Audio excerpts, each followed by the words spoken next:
Gus Bradley back in Tampa Bay, where he got his first taste of the NFL coaching circuit here in 2006, and his counterpart Lovie Smith trying to get his first home win as Bucs coach. Today's game being broadcast in Spanish. We're available using the SAP button on your television. The Kick next on CBS. Presenting Subway Fresh Buzz. Subway, the official training restaurant of athletes everywhere. Let's go, baby! Win on three! 1, 2, 3, win! Drew Brees got the Saints rolling last Sunday night with a score to tight end Josh Hill.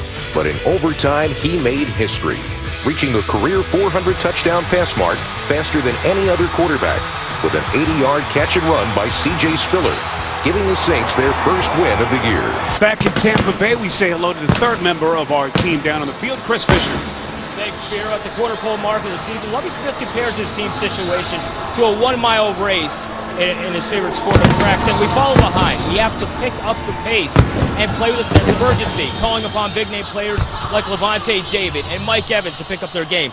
As for the Jaguars, Gus Bradley told us, I don't get caught up in stats. I get caught up in how it feels. And right now, he feels his team's mindset is turning from let's get better to let's do this and win. Both coaches saying it's on the players now to perform. All right, Chris, so many similarities between those two men and so many differences at the same time. Both defensive coaches who first met when Gus Bradley was an assistant in North Dakota State. Lovie came over to speak at a coaching clinic, and such mutual respect, Solomon, between those two. So much in common, and I think they're a little bit different too because, you know, Gus Bradley gets after it a little bit. Booming kick by the embattled place kicker Jason Myers as Jameis Winston will come onto the field. We mentioned the 5 turnovers that led to the 27 Carolina points in that loss here last week. Oh, Jameis Winston, I love the fact that he has some accountability for all the turnovers. He knows that in order for his team to win, that has to stop it. He's got to begin to produce more big plays within the offense. Has not fared well in his 2 home appearances till this point. In fact, in each of those games, Winston threw a pick 6 on his very first pass. 1st and 10 from the 20. Winston goes play action. Rolls out on the run and hits his man. It's the tight end Brandon Myers, the 7th-year man out of Iowa. They pick up 17 and a first down. Take a look at the starters. Kevin Campfield making the start. Logan Mankins, their 6-time Pro Bowl offensive lineman, hurting a groin earlier this week in practice. Huge loss for that offensive front. And Doug Martin, who enters the day 8th in the NFL in rushing at nearly 300 yards, appears to have refound his rookie form from 2012. 1st and 10 from just outside the 35. They'll give it to Martin, running right, as Martin able to cross the 40 and pick up a gain of 4. How about the defensive starters for Gus Bradley's unit? What a start for Jared Odrick, one of the offseason acquisitions for this club. He has paced them with 8 tackles, tied for most for them. Thurston Armbrister making the start. We mentioned Paul Posluszny is out, and Sergio Brown back today. Did not play last week with a calf injury. You saw Posluszny, huge loss for this defense on that sideline. And there is Armbrister, the undrafted rookie free agent out of Miami, making his first career start. 2nd and 6. Play action again from Winston, and hits his target over the middle. It's Vincent Jackson, the 3-time Pro Bowler. 2 passes for Winston. Solomon, 2 first downs. Yeah, it's a 1-receiver route. It's Jackson going down the field. He did have Jaworski laying in the flat, but look, this one is just a real quick throw. He's going to get an easy read, Jameis Winston will, on this secondary. They play a single high coverage, which means they're either zoning on the outside or in man-to-man coverage. Should make for easy reads for the rookie quarterback. 1st and 10. Here is Martin, little cutback maneuver. Able to inch his way close to the 40. Vincent Jackson, with that reception, by the way, has now moved past Keyshawn Johnson for 5th place on the Bucs all-time receiving list. What a career he's had. Well, remember, he came over as an unrestricted free agent from the San Diego Chargers. People wondered if he would be able to be worth what they paid to get him. I think he has. I think he's put up huge numbers here, even though they've had instability at the quarterback position. Cameron Brate, the tight end, is the man in motion. 2nd and 7. This is Charles Sims. Bounces to the outside. And Sims runs for the first down as he stumbles his way along that sideline. 15 yards, and what an opening drive for the Bucs. Well, they were able to seal the edge right there. Look how they were able to get Goster Chairless, the right tackle, out in front of Sims. It makes for an easy run. I thought he could have had even more yards had he stayed in bounds. Sims with a touchdown catch in each of the last 2 weeks. As you saw, Greg Olsen on the other side of the field watches the other offense work early on. Little short pass on 1st and 10. Sims. Good versatile back out of the backfield, showing you what he could do with his legs, and a good pass catcher on that play. I think Greg Olsen, the offense coordinator for the Tampa Bay Buccaneers right now, setting up plays for Jameis Winston to come out. Easy throws that you've seen, quickly getting the ball out of his hands, whether it's to the receiver or to the backs coming out of the backfield. 2nd and 5. Winston will work from the shotgun. Bucs have not scored a touchdown, by the way, in the first quarter of a game this season. Sims, as they give this defense a couple of looks here. Two-headed monster between Martin and Sims. Telvin Smith and Jonathan Cyprian combine on the tackle. It'll be a 3rd and short. We'll see where they go here. Yeah, I'm talking Dirk Cutter, the offense coordinator. He's the guy calling plays for the Tampa Bay Buccaneers. Good balance so far between run and pass, helping Jameis Winston to get the ball down the field. Now that you're knocking on the door inside the red zone, this is where they could use that tight end, Austin Seferian-Jenkins. Dirk Cutter trying to give his quarterback a play here to get the ball into the end zone. Bobby Rainey split out at the top of your picture. Winston from the gun on 3rd and 3. Winston going to tuck it away, trying to get to the first down. Needed the 18-yard line. Telvin Smith able to run him out of bounds. We'll see where the officials spot the football here. You know, it really is about vision, because you're going to have Vincent Jackson here, but you've got to be able to see this, even once you get out of the pocket if you're Jameis Winston. Now, I know he wants to be very careful with the ball, but right now, ball got to come out of his hands. I think he had an opportunity to complete that pass to Vincent Jackson over to the left side. You got to be able to find the open receiver even when you're scrambling. Connor Barth, longtime Bucs kicker, signed back this week after the missed field goals by the rookie Kyle Brenza, whom the team released. So Barth summoned for a 35-yard attempt. And the old Buck back at Raymond James Stadium. And you think these fans know what an adventure the kicking has been? Early lead for Jameis Winston and the Bucs. Good-looking opening drive by Jameis Winston and Tampa Bay. They go 9 plays, 62 yards, and a 35-yard field goal from Connor Barth as he reintroduces himself to these Bucs fans. Well, he gets off, I think, to a good start. Very confident, getting in rhythm. Thought he saw the field very well there, completing all 3 of his pass attempts on that drive. We saw Corey Grant standing back about 7 yards deep in his own end zone. Good-looking kick from Barth. As we'll see Blake Bortles onto the field for the first time when we come back. You're watching the NFL on CBS. The NFL on CBS is sponsored by Southwest. Transparency, low fares, nothing to hide.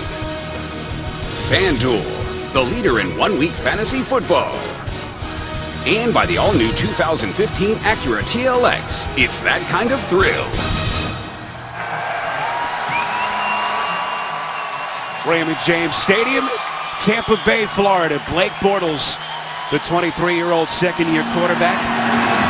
Former first-round pick. You see his numbers, career high, just under 300 yards. How do they respond after that agonizing finish in the overtime defeat in Indianapolis? 1st and 10, T.J. Yeldon, the second-round rookie, buried in the backfield by that Tampa Bay defense. They dump him for a loss of 3. Starters up front, A.J. Cann making the start. Brandon Linder lost for the season to a shoulder injury, so a second straight start for the rookie Cann. Allen Hurns, career-high 116 yards receiving. He was targeted 15 times by Bortles last week. There's Julius Thomas, set to make his Jacksonville debut. Their prized offseason acquisition from Denver.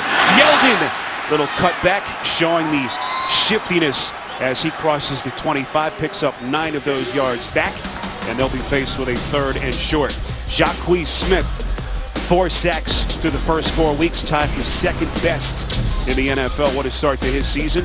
Linebackers, Levante David dropping that critical would-be interception on the goal line last week, and Mike Jenkins, the Pro Bowler in 2010, making the start for a 2nd straight week for Jonathan Banks. And there is Julius Thomas on the field as a Jaguar for the first time on 3rd and 4. Bortles pump fakes, set. Penalty marker thrown behind the line of scrimmage.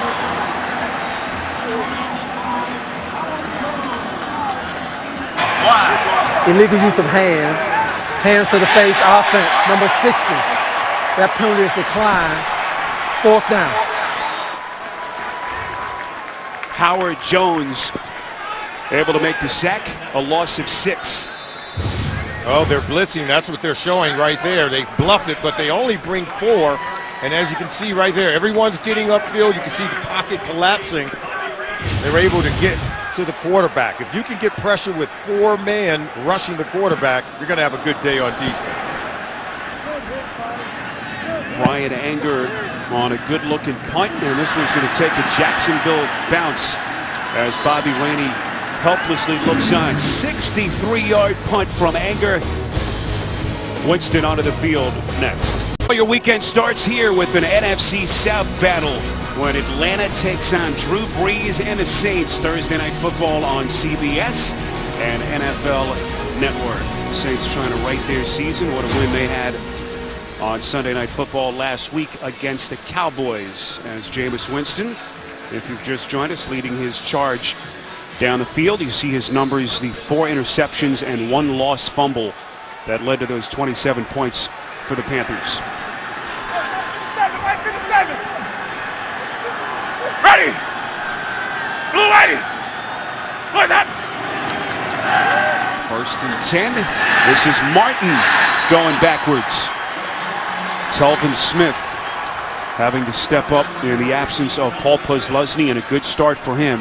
5th in the NFL in tackles, Solomon, through the first 4 weeks. Yeah, we said at the top that both teams are very similar. You know, they come in each wanting to run the football, and even without Paul Posluszny, this Jacksonville Jaguars defense has been very stout against the run. 4th in the National Football League at stopping the run. Telvin Smith is one of their leading tacklers. They are very good, and so they're going to have to be good even without their middle linebacker today.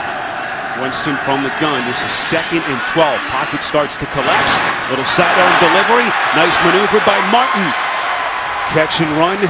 1st down play. 13 yards through the air, and a good start so far. What have you seen from Winston? Well, good vision. Being able to find your check down receiver. You can see he's going to come out of the backfield right there as Doug Martin, but Armbruster replacing Paul Posluszny misses the tackle, allowing yards after the catch, something that really hurts your defense. If you know Gus Bradley, the one thing he teaches with this defense for the Jacksonville Jaguars is crisp, clean tackling. Winston perfect to this point, 4 for 4 for 50 yards. 1st and 10, play action. Winston airs it out far side of the field. It's caught. That's Mike Evans, the 2nd-year wide receiver out of Texas A&M. They pick up 9. Everyone wondering about how Winston would bounce back. Good start so far. Yeah, Winston could read. This was man-to-man coverage on the outside. He goes immediately to Mike Evans. We said that Evans got to be able to produce for his quarterback today. He must be able to win outside against one-on-one man-to-man coverage. And now the officials giving Tampa that favorable spot. Picked up the 10 yards needed. It's a 1st and 10 from just out past the 37. Here is Martin sneaking inside Jaguars territory, getting downhill as they move the chains again. 14-yard burst from Martin. And we told you they want to run the football to try to add balance, try to help their young quarterback, Jameis Winston. Doug Martin has to have a big day. I got to believe that they're going to try to test the middle linebacker, Thurston Armbruster, filling in for Paul Posluszny. See how he can handle things in space and how well he can defend the run. Mike 37. Mike 37. Sunday. Let's go. Winston gives to Martin on 1st and 10.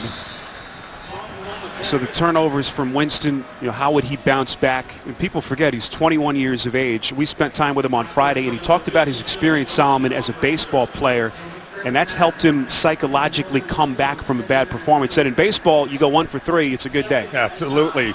And this is something Lovie Smith said that he liked about him from the first time he met him. So this is a guy that's got wonderful positive energy. It spreads throughout the rest of his football team. And that kind of optimism leads you to believe he can work his way through adversity.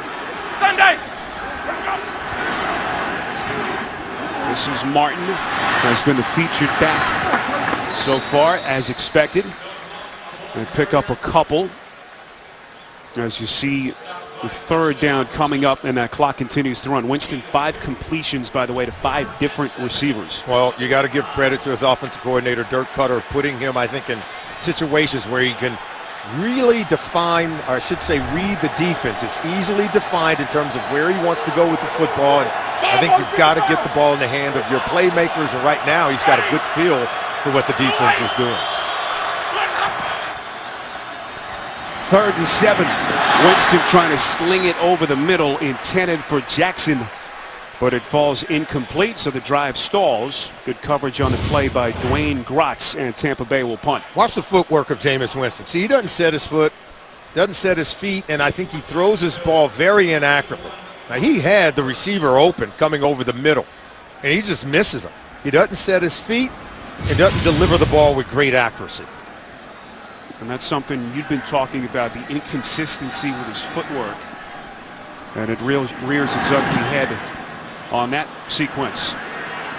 Jacob Chum, as this one will take a Jaguars bounce.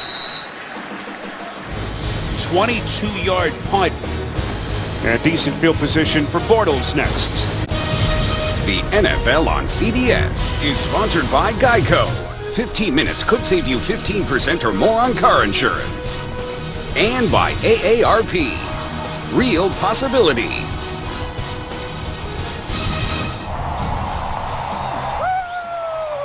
Well, what a scene it was here. Pre-game Special Operations Command para-commanders. A jump that included a SEAL, a Green Beret, and a Special Operations Aviator. Giving these fans their money's worth. You see the offensive numbers till this point. A very quick 3 and out for Blake Bortles and the Jaguars. They've got another chance here, down 3-0.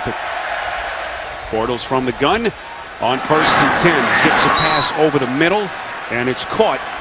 That's Julius Thomas, his first catch as a Jacksonville Jaguar. Oh, they're just going to sit in the soft cover 2 zone, and you can see this one was going to Julius Thomas all the way. Blake Bortles read the coverage accurately, and that play was designed to get Julius Thomas going in the offense. Thomas injuring a hand in the middle of their preseason, August the 14th, underwent surgery September the 1st. What an addition he is expected to be for Bortles in this offense. Quick strike. This is Allen Robinson with his first catch. Across the 35, they've got the first down, a pickup of 9. Well, life is measured in seconds in America's busiest ER. Don't miss a new episode of Code Black Wednesday after Criminal Minds, only CBS. So Bortles and company finally able to move the chains. You know, they got something going. They know they want to run the football. Enough balance so that they can get the one-on-one matchups on the outside. You can see Blake Bortles setting his protection and setting the blocking in the run game. This is T.J. Yeldon. Entered the day #1 among all rookie running backs in yards. We spoke to Gerald McCoy, and he said that he watches this kid run, and he reminds him of a less experienced version of Le'Veon Bell, all his shiftiness. Yeah, he's very shifty, great cutback runner, and you love the way that Blake Bortles is going to use him in the offense. He has the ability and the control within the offense to check to that run game, depend on what the defense is given. If he's got fewer numbers in the box defending the run right now, the box is stacked, so look for him to maybe check to a pass. And you see the high usage of Yeldon till this point for Jacksonville. 2nd and 8. Bortles going to take a shot. Boy, had Robinson. What an effort by the second-year receiver. It slips right through his fingertips. Coverage on the play by Mike Jenkins. See what he's going to do. He reads. He knows he has what we call 8 defenders in the box, and then he has a single high safety, so he can take a shot out here down the field. That's going to be his read every single time.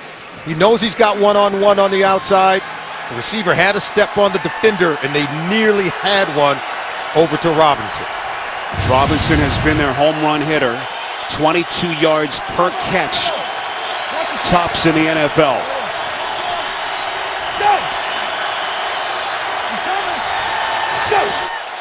Third and 8.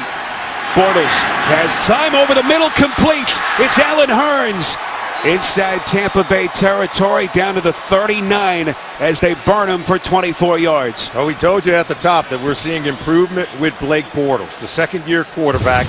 He's getting a feel for what this defense is giving him. If you give him protection, look at that seam throw right there to Hurns. And Hurns can create big plays. I love these two young, talented receivers for Jacksonville. Allen Robinson is the deep threat guy, and Hurns, he'll just kill you all over the middle of the field. Yeldon, the lone setback behind Bortles on 1st and 10. Quick drop, quick strike. Robinson makes the catch, close to another Jacksonville first down. And what a tandem they've got with these two emerging wide receivers, each guy in their second season. And both of them have a much better feel. We talked to Allen Hurns yesterday, and he talked about the ability to sight adjust to what the coverages are showing him. That's something that most young receivers struggle with, but right now they're doing a really good job of reading the coverage along with their quarterback, and they seem to be on the same page. 2nd and 3, Bucs coming on the blitz. Yeldon trying to dance his way through some very tight space inside the 30. I just like that Allen Hurns came into our meeting yesterday and introduced himself, said, "Hi, I'm Hurns." I guess, he's got to differentiate between the two Allens. There's two Allens at wide receiver. They're very similar in stature, in terms of their style of play. I think he's found a way to distinguish himself from Allen Robinson. He says, hey, I'm going to use the last name. Go with the surname if you want that distinction. 3rd career 100-yard game in Hurns' burgeoning career last week. Where do the Jaguars go here on 3rd and a critical 1? They'll keep it on the ground, trying to sneak their way. Multiple penalty markers come in, either sideline. Both sidelines, I should say. With 28 seconds left in the quarter. Offside. Defense, number 77, line up in the neutral zone. 5-yard penalty. First down. That's Tony McDaniel, the 10-year vet out of Tennessee, one of their free agent acquisitions from Seattle. Tampa Bay, second most penalties in the NFL entering Week 5. Hey, you can't give him anything. I mean, he was lined up in the neutral zone, so you're trying to get off the ball real quickly. Gus Bradley, this is where he knows his offense has to improve. As they approach the red zone, they struggle to score points. Even though they've had big offensive plays, they really have struggled in this area of the field. Bucs trying to get over the line of scrimmage quickly. Yeldon trying to bounce to the outside. Sneaks inside the 25 as he tries to pick up where he left off his first career 100-yard game last week. First Jacksonville rookie running back to rush for 100 yards since Maurice Jones-Drew did it in December of 06. End of the first, 3-0. Tampa will return after these messages on CBS. Morning, the Buccaneers hosted the 3rd annual Treasure Chest 5K Run and Corporate Challenge. More than 4,000 participants took over the streets outside Raymond James Stadium in support of breast cancer research. You can join in the fight against breast cancer research as well. You can learn more about a crucial catch day on October the 13th and find out how you can help make a crucial catch. Visit NFL.com/pink. Spiro Ditas, Salman Wilcots, Chris Fisher. Rest of our CBS crew from Raymond James Stadium in Tampa Bay. Temperatures in the mid-80s. Expected to get up to near 90. 9th play of the drive for Jacksonville as we begin the second quarter. Bortles off of his back foot completes to Yeldon. Inside the 20. Yeldon bouncing off would-be tacklers. First down catch and run. Finally brought down by the All-Pro Levante David. 13 yards on the play. What do we say about Tampa Bay? They've got to be able to tackle in space. Tackling and turnovers, that's their calling card. But when you miss tackles like this in space and allow T.J. Yeldon to create yards after contact, then you've got to be concerned if you're Lovie Smith. Your defense is struggling, and this Jacksonville offense, they're beginning to heat up. See the Jaguars in red zone play this season at the bottom of the NFL. 1st and 10. Bortles from the gun. Has time, throw it end zone, it's caught! Allen Hurns for the Jacksonville touchdown!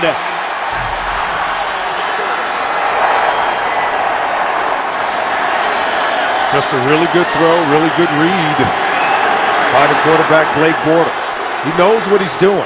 I can tell you right now, year 1 to year 2, it's night and day, because look right here. And he could have gone T.J. Yeldon, but he clearly sees that he's got a receiver open right in the seam route. And this is just really going for more than maybe what the defense is going to give him. He really had confidence in his arm to thread the needle for the touchdown. 7th touchdown pass of the season by Bortles, and 3rd touchdown reception for the second-year man, Allen Hurns. Point after from Jason Myers is good. And what an offensive drive orchestrated by Bortles. 12-yard touchdown strike to Hurns on CBS. Nice bounce-back drive for Jacksonville after they went 3 and out on their first possession. 3rd receiving touchdown of the season for Allen Hurns. And Blake Bortles, the second-year quarterback, goes 6 of 7 on the drive, Solomon, for 69 yards. And he said it down inside the red zone. Needed to be more precise, quicker and faster with the ball. He let it rip on that touchdown toss. Good-looking kick through the back of the end zone by Jason Myers. Tonight, what does President Obama have to say about Vladimir Putin, Donald Trump, and Hillary Clinton? Find out on 60 Minutes tonight, only CBS.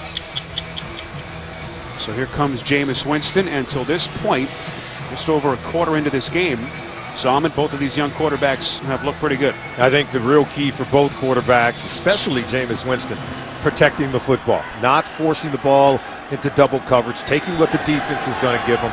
I do believe he's got to be more sure with his fundamentals and his footwork to deliver the ball with accuracy. Ready. High formation set. Doug Martin takes the carry, crosses the 20. That's second. Gaspy still going.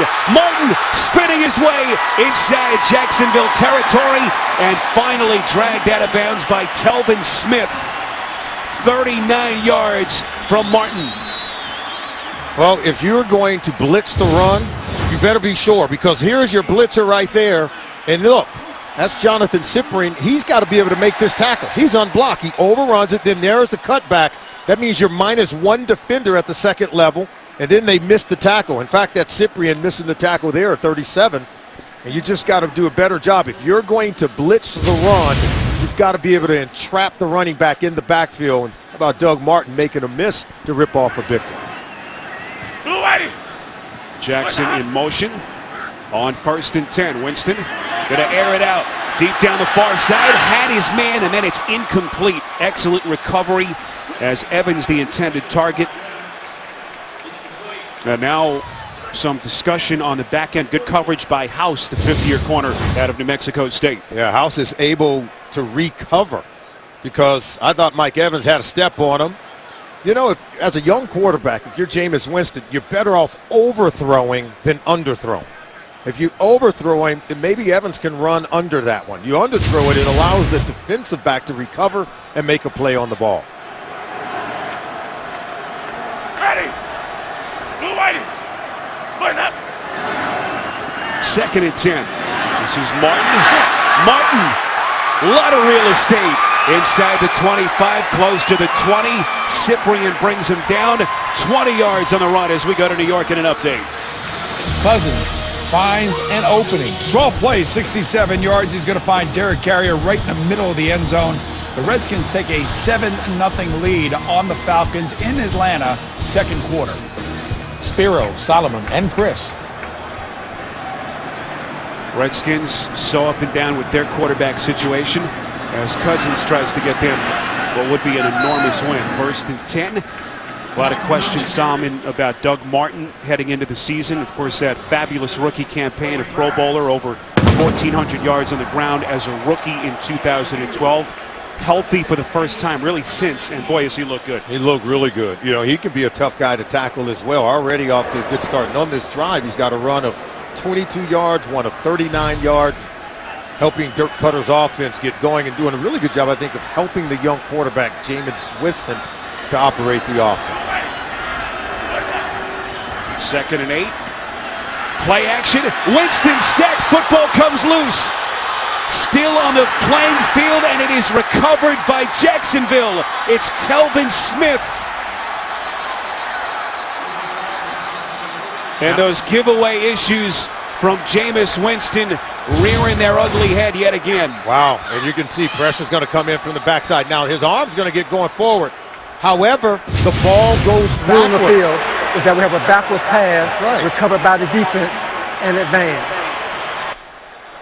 And Jameis Winston was sort of saying, hey, my arm was moving forward. His arm was moving. But watch, this is a lateral. He throws the ball, but he throws it backwards.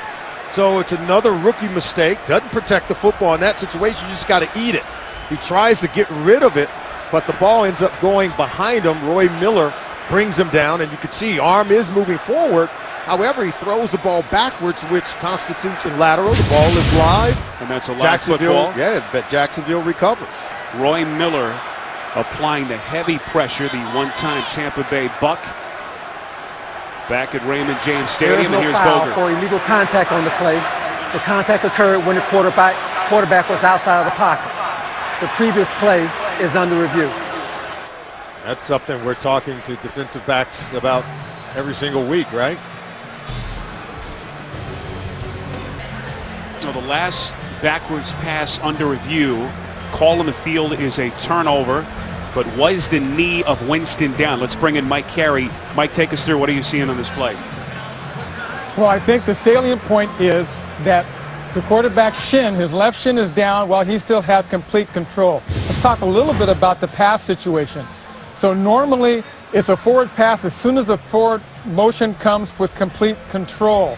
However, that motion started after the defensive contact, which puts all the responsibility on the quarterback to get it forward. It went backwards. It would have been a backwards pass, although we have down by contact saves the day for them. All right, Mike, our officiating expert from New York. Good point by Mike. Taking a look at another element. Remember, when they go under the hood, everything is open. Of course, that part of it is open to review. I think it looks like, I agree with Mike, that the shin portion of Jameis Winston's leg was down while the ball was still in his hand. Solomon, I'll say this. Obviously, the goal here is to get it right, but the length of some of these delays with the reviews just seem to be getting longer and longer.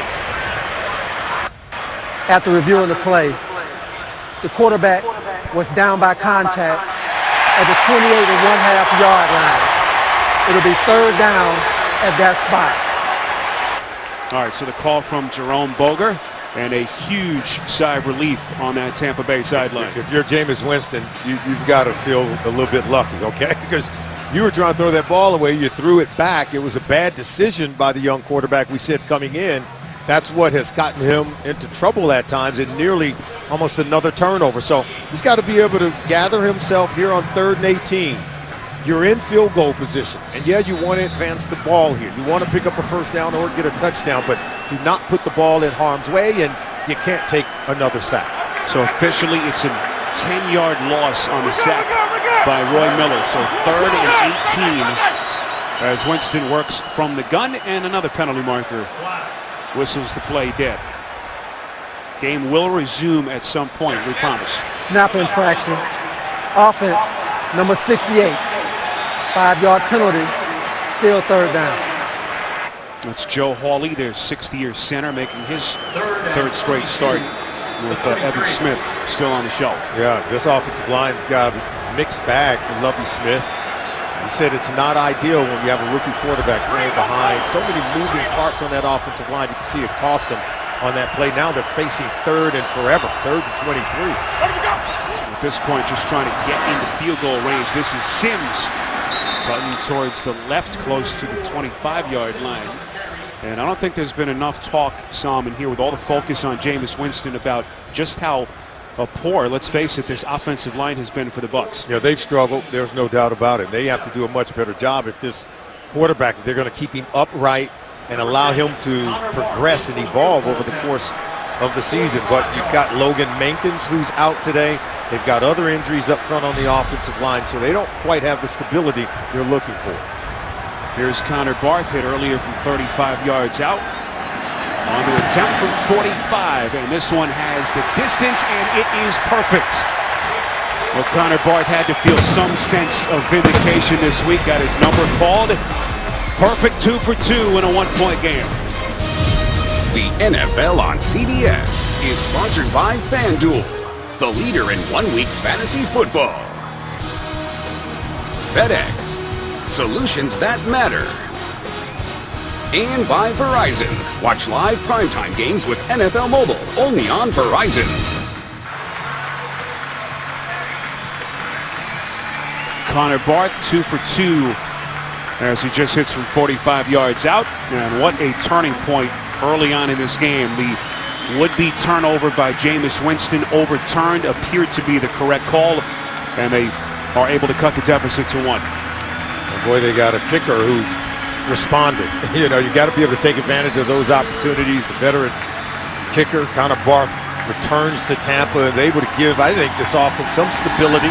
They can't punch it in. He's got to be able to knock it through to put points on the board.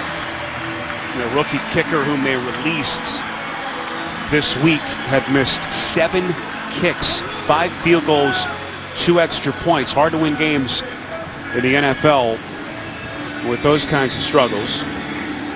And a good start so far for Connor Barth. Early stages, second quarter. Spiro Ditas, Salman Wilcots, Chris Fisher. Rest of our CBS crew from Raymond James Stadium. Corey Grant watches that one sail through the back of the end zone as they will have it from the 20. Week 5 continues later today on CBS. And for those of you on Fox, then later tonight, Sunday Night Football on NBC. And tomorrow, Steelers-Chargers in an AFC battle on Monday Night Football over on ESPN. Blake Bortles 3 and out on their opening possession, marched him down the field on their next drive, and he's been nearly perfect. Hard to believe. Blake Bortles told us yesterday he really never wanted to play quarterback. Thought the position was too soft, and here he is excelling in his second year. Some movement pre-snap. Didn't get too many penalty markers in the first quarter, but they're starting to pile up. All-star offense, number 78, 5-yard penalty, still first down. That's Jeremy Parnell, the 60-year tackle out of Mississippi. Bortles grew up in Oviedo, Florida, about a 90-mile drive from where we are here. A baseball star, played catcher. And as Sally said, just thought the quarterbacks were soft, and here he is as a starting quarterback at the age of 23 in the NFL. First and 15. This is Yeldon. Cuts back across the 20 and brought down at the 23 by Clinton McDonald. A pickup of 8.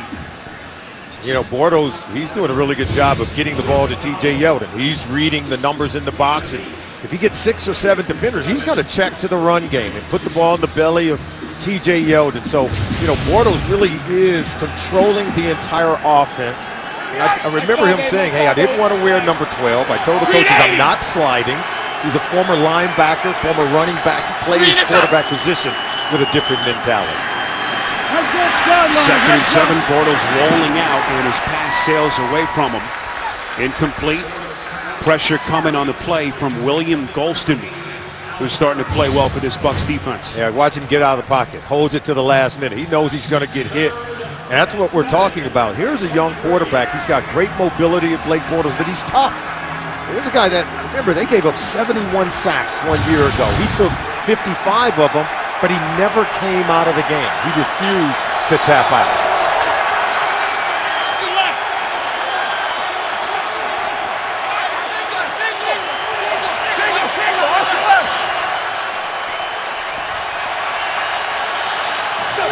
Play clock down to 2. Bortles from the gun. 3rd and 7. Buried.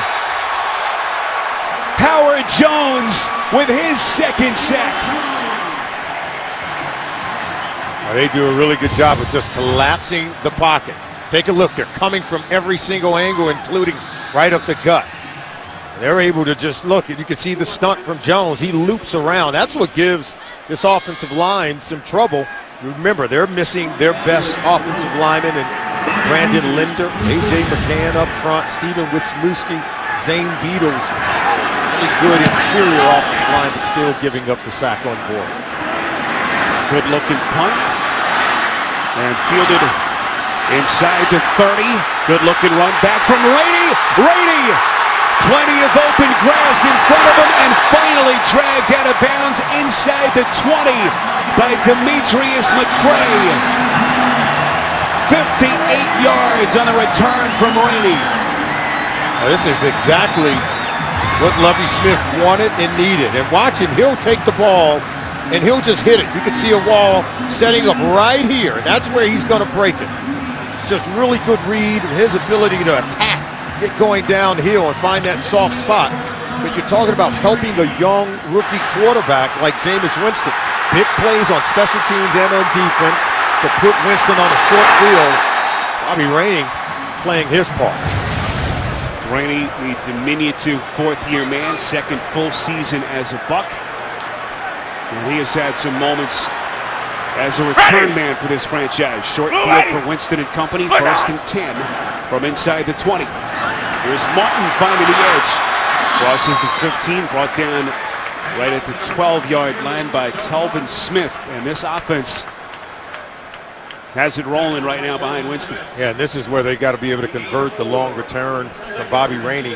Not just settle for the Connor Barth field goal. You've got to be able to get the touchdown here and take the points because your defense is playing good. But if you're Jameis Winston, got to be able to punch it in. Reed Fragel is now in. He comes in as an extra lineman on the right side. They'll run it behind him.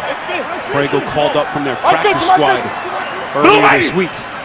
Wearing number 79, as you see Solomon point him out. 2nd and 5. Rainey using some of that shiftiness. Make it Martin, I beg your pardon, getting himself to the 10.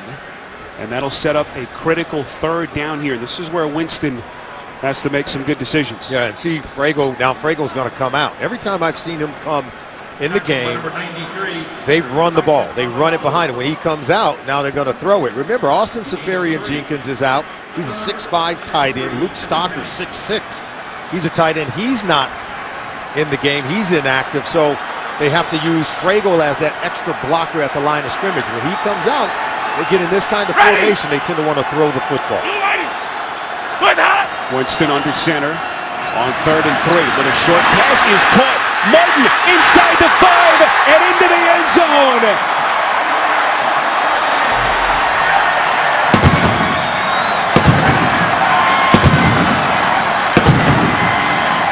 And a brilliant first half continues for Doug Martin. Oh, you just love it. And he's sitting down. They're able to get blockers to level 2. He does the rest, breaks tackles, drags defenders into the end zone. Tough guy to tackle. We already said it right there, but look at him. Even the small running backs have a way of getting bigger in and around the goal line to power it in. They get the touchdown, much needed for this Bucs offense. Martin at just under 100 yards rushing, that time on a 10-yard catch to get himself into the end zone. First receiving touchdown of the year from Martin. Point after from Barth is good. It was Bobby Rainey, that electrifying return of 58 yards that put him in business. And then Winston to Martin for 6. Up and watch the world for the first time ever. The NFL streaming a live game on Yahoo. Bills Jaguars from London Sunday morning, October the 25th, bright and early, 9:30 a.m. Eastern time. You can learn more at yahoo.com/NFL stream. Talked about what a great start to the season it's been for Doug Martin. First receiving touchdown of the year. Good time for Jameis Winston. His 7th touchdown pass of his brief NFL career. Bortles back onto the field when we come back.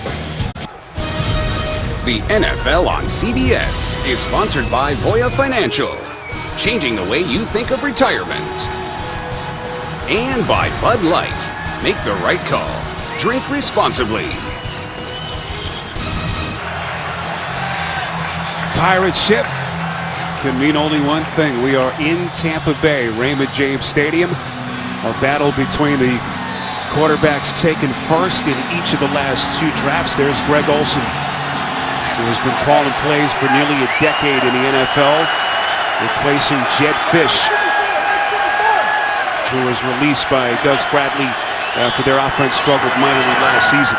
1st and 10. This is Bernard Pierce on his first carry of the day. Gets close to the 25-yard line. You know, we spent time again, as we mentioned yesterday, with Blake Bortles. We asked him what the difference is between year 1 and year 2, and one of the first things he mentioned was Greg Olsen and Solomon, how he's helped him in his mental preparation week to week. He said it's the best system I've ever seen. Now, he did play in college and obviously only a 2nd year in the NFL, but Olsen is kind of giving him the tools to go out and be successful. It's all about preparation, being able to get your key reads on the defense and understanding what you need to do offensively.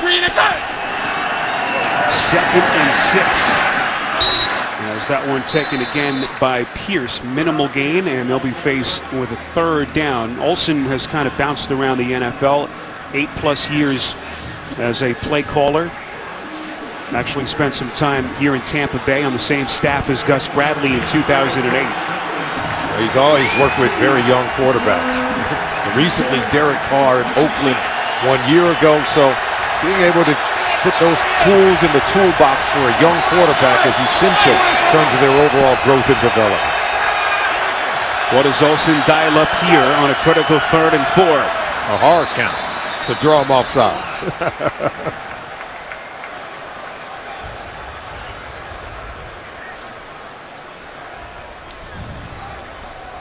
Our referee today is Jerome Boger. Neutral zone infraction. Defense, number 56.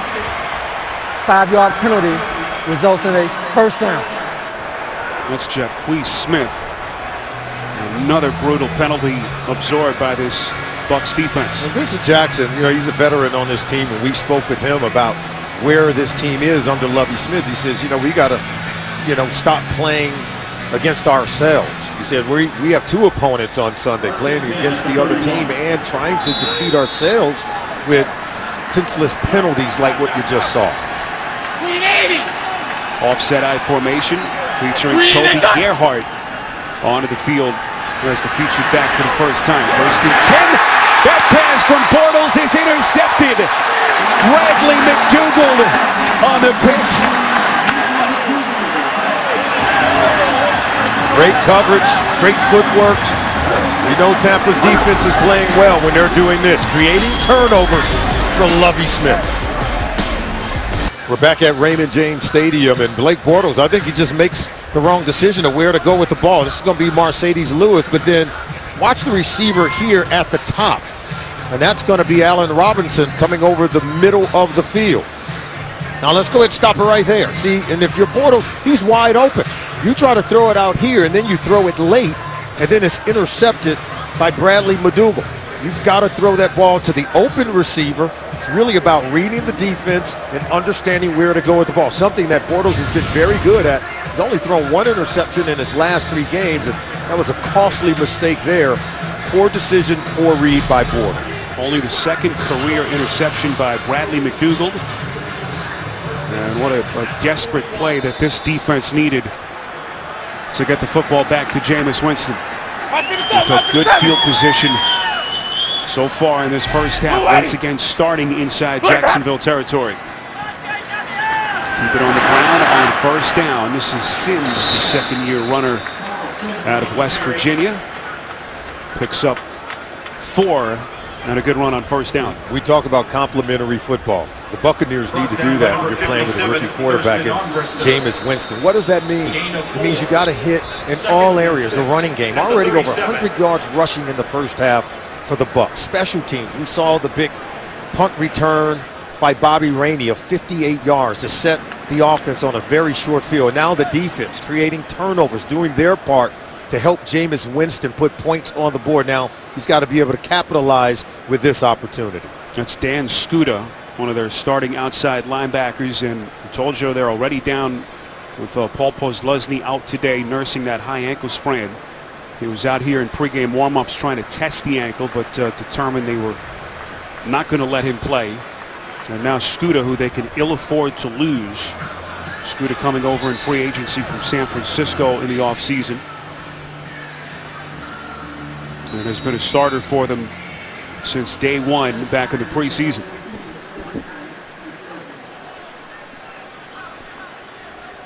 Thurston Armbruster now will move over and man that outside linebacker spot. 2nd and 6 from inside the 40. Play action from Winston. All day to throw. Fires far side. Finds Myers, the tight end. First down pass. Brought down at the 20. A pickup of 18. You might ask yourself, why don't they do this more often with Jameis Winston? You're going to see the tight end just come right here, but watch the protection more than anything. Nice clean pocket for Jameis Winston. Comes off play action, and there you see receivers open right there. He's able to see it cleanly, had great protection, and then the accuracy there with great fundamentals on the throw. Dan Scooter back onto the field. Good sign for Jacksonville. 1st and 10. Here's Sims. Cuts back, and he's buried in the backfield. Nice second effort as he reaches back for the 20. That'll get him back to the line of scrimmage. Tackled by Gratz. We talked about the shoddy protection for Smith. If they can keep him upright, give him that kind of time, totally different story. There's no doubt about it. And, Jameis Winston understands that if he gets time, then he's got to be able to do his part now that they're knocking on the door on the red zone. This is where you think matchups more than anything. Look to get it to one of your talented receivers one-on-one coverage.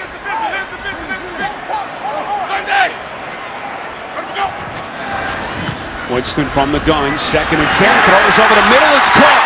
Evans inside the 5. It'll be 1st and goal, Tampa Bay, 17 yards to the second-year stud, Mike Evans. Yeah, they just hit it right in the seam against that single high safety look. Cyprian's right in the middle. These are the throws that I think he makes very well. In-breaking routes for the outside receivers. That's where Winston, I think, is very good. He brought with him this good footwork and fundamentals there and was able to deliver that ball with accuracy. Evans, that fantastic rookie season. Slow start for him this year with a hamstring that caused him to miss the opener in week 1. 1st and goal, they keep it on the ground. Martin inches closer to the goal line as this Tampa Bay offense, and that critical turning point, appeared as though Winston had a turnover earlier. Call was overturned, and since that point, Solomon, they've been charging down the field. Yeah, I think Lovie Smith has done a really good job. They understand they need to get more at the line of scrimmage, more weight. Reed Fragel, that extra tackle, coming in as a tight end. He's in the game now. He was on that last play. And at some point, if you're Jacksonville, you got to key it because they're running the ball on every single opportunity when he's in the game. And right now, knocking for more points inside the red zone. Bray in motion. This is 2nd and goal.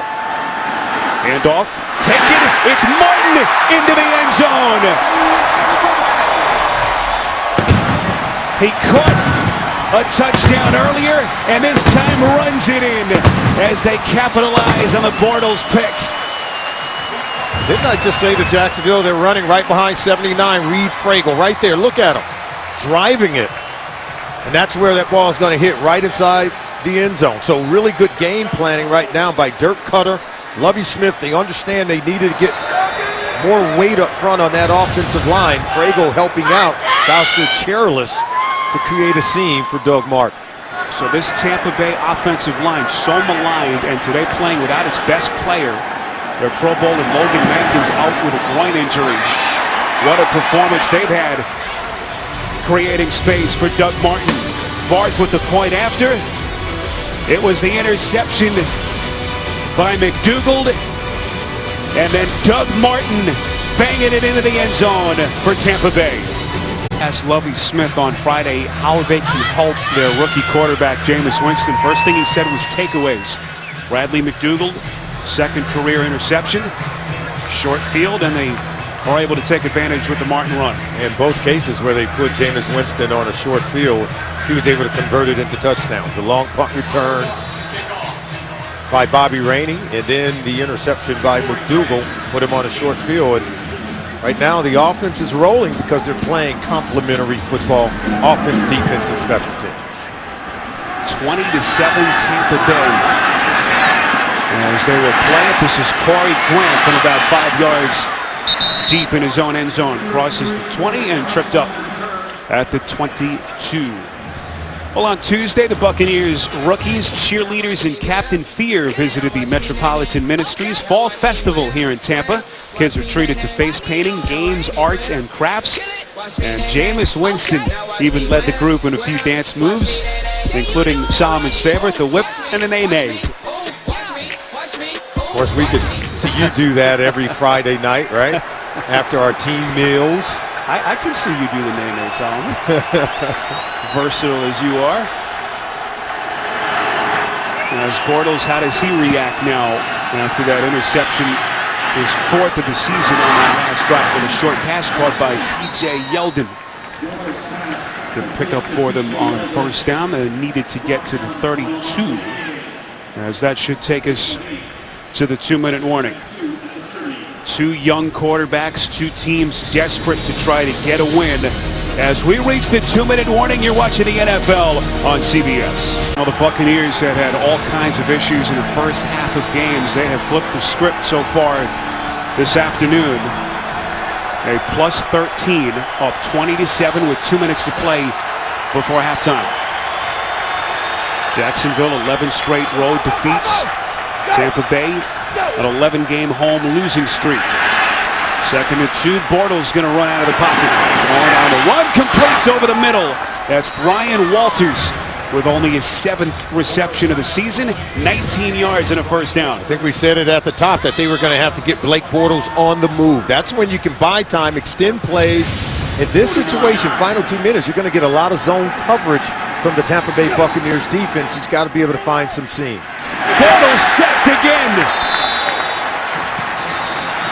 Just when they were moving in the right direction, they dump him for a loss of 3. Quan Alexander and Alteron Werner combined on a sack. Tampa Bay using a mixture of good special teams and defense to build this lead. Yeah, we call it complimentary football. 58-yard return by Rainey sets him in great field position. Flip it over to Doug Martin. He does the rest. Find the end zone. Turn the big play for special teams into point. And then how about Bradley McDougal? Getting the turnover Lovie Smith has been asking for from his defense. Another great field position opportunity. Doug Martin. It's pay dirt. Runs in for a touchdown. They've take both of those opportunities when they've been on the short field and turned it into touchdowns. So Martin with the 2 touchdowns, 1 on the ground, 1 in the air. As Bortles and company trying to respond, 2nd and 16.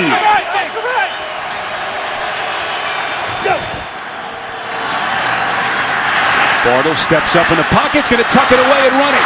Inside Tampa Bay territory, crosses the 40, 1st down burst. And that is an area where Bortles is underrated, beating you with his legs. 21 yards on the run. His mobility is an asset. Now he's got this defense back on their heels. Jaguars with 2 timeouts left. Bortles on 1st and 10. Fires over the middle. It's caught. That's Walters for his 2nd catch of the drive. Clock continues to run under a minute, 23 yards, and another 1st down. This is how you manage the final 2 minutes of a half, and this is where I think quarterbacks earn their medal. Situational football, and he is dealing at this moment. Bortles, pass incomplete, intended for T.J. Yeldon. And what he's doing, he's reading the defense. Look, man-to-man coverage. Once he clears that first wave, look, it's just wide open field because the defenders are running with their receivers in coverage. And then he's reading the defense. He lets Julius Thomas clears it, and then he's able to hit Walters as the 2nd receiver comes through that window. So right now, I think he's doing a really good job of reading the defense and taking what they're giving him. Bunch formation, look for an out-breaking route toward the sideline. Again, Jaguars with 2 timeouts. Bortles fakes the handoff, fires, end zone, caught! Allen Robinson wide open for the touchdown. This is exactly what you want to do. I was thinking an out-breaking route. Anytime you're lined up tight, you really think that they're going to run towards the boundary. You're going to see them right here, but watch. Instead of coming out here, they split the defense where they see the double high safety. They find it wide open over the middle of the field. This is Allen Robinson. Look at him sit right there. Fake like he was going out, but still went over the middle of the field. They just took what they wanted from the Bucs defense in those final 2 minutes. So both of their stud second-year wide receivers with a touchdown catch in his first half. 13 yards on a strike. Bortles to Allen Robinson as Jason Myers kicks in the point after. Well, this is just a great play. Bortles reads it. Look, he's confident in his arm. He's confident in his reads in terms of what he's seeing from the defense. And nice move right there by Allen Robinson. He was able to get the safety, Major Wright, to bite on that outside fake and took what he wanted over the middle. We have seen some very impressive moments from both of these young quarterbacks. Bortles coming back from the interception as he marches him down the field. 7 plays, 78 yards in a minute 50. 5th career receiving touchdown for Robinson and his 3rd this season. How about Bortles after throwing that interception to Bradley McDougall to come back and lead his team down the field? Incredible. Coming up, the Verizon Halftime Report will send you to the guys in New York, JB, Tony, Bart Boomer, and Coach Cower. They'll take you around the NFL, plus get you a preview of Thursday Night Football on CBS and NFL Network. All coming up next on the Verizon Halftime Report. Buccaneers with all 3 timeouts left. We'll see how they handle it. And if they can get Jameis Winston some decent field position, this one will go out of bounds. And boy, Salma, just when Jason Myers was starting to pick up some momentum, that is just something that cannot happen, especially at this stage of the half. No, because you give them the ball at the 40-yard line, and just when the team maybe think about taking a knee and going in at halftime, you give them great field position at the 40 with 36 seconds left. You can bet Jameis Winston's going to try to take a shot over the middle of the field. They've got 3 timeouts. Might as well use this field position to your advantage. Try to steal some points before you go in at the half. Salmon, are you looking for big chunks here, which is 36 seconds? Absolutely. As long as the protection holds up, you try to drive the ball down the field, see if you can get something going. 6-point lead for the Buccaneers with all 3 timeouts in their back pocket. Quick strike is caught. This is Dante Dye, side to their active roster this week, and now penalty marker. Timeout, Tampa Bay. Is thrown. First. Buccaneers burning a timeout, but there's a flag on the Jacksonville sideline. It was a 13-yard play on the catch from Dye. I like the bubble screen plays to try to jumpstart your offense, see if you can get something going. Ineligible player downfield. Offense, number 78. 5-yard penalty. Still first down. Tampa Bay is not charged a timeout. Sherless, the culprit, whistled for the penalty. And one of the reasons why Lovie Smith's Buccaneers are just 1-3, the ill-timed penalties. So that'll take the 13-yard first down pass off the board.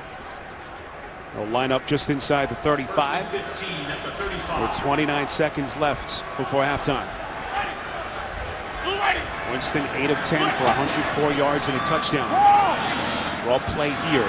This is Charles Sims. So after the penalty, Salmon, Lovie Smith will just kind of wave the white flag and bring his troops off the field.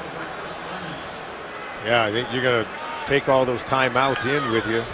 And I think Lovie, look, even the crowd is letting him know, hey, how come we're not trying to get something going? And maybe he conceded after the penalty to just go in and try to get everyone on the same page. But I would have liked to see him use those final, 30 seconds. Try to get the ball down the field and get Connor Barth into field goal position. Lovie Smith trying to get his first home win here as Buccaneers head coach as we go downstairs to Chris Fisher. Thanks, Spiro. Gus, Doug Martin has over 100 yards. Doug Martin has over 100 yards of total offense, 2 touchdowns. What do you need to do to slow him down? Well, we got to slow down the run. That's what we're built to do. Defend the run, and we're not doing a very good job of that right now. Right now, you guys only have 45 yards rushing. What do you need to do to get T.J. Yeldon going in your rushing attack? Well, again, I think we got to, they're forcing us to be a little bit one-dimensional. But when we get the chances, we got to make the yards down. When we're breaking tackles, we just got to do a better job sustaining our blocks. Thanks, Coach. Thank you. End of the first half in Tampa Bay. The Buccaneers leading Jacksonville. The Verizon Halftime Report is next. You're watching the NFL on CBS. In Tampa Bay, where we are just about ready for the start of the second half, the Buccaneers trying to end this 11-game home losing streak up over the Jaguars by 6. Time now to take a look at who you're loving, presented by McDonald's.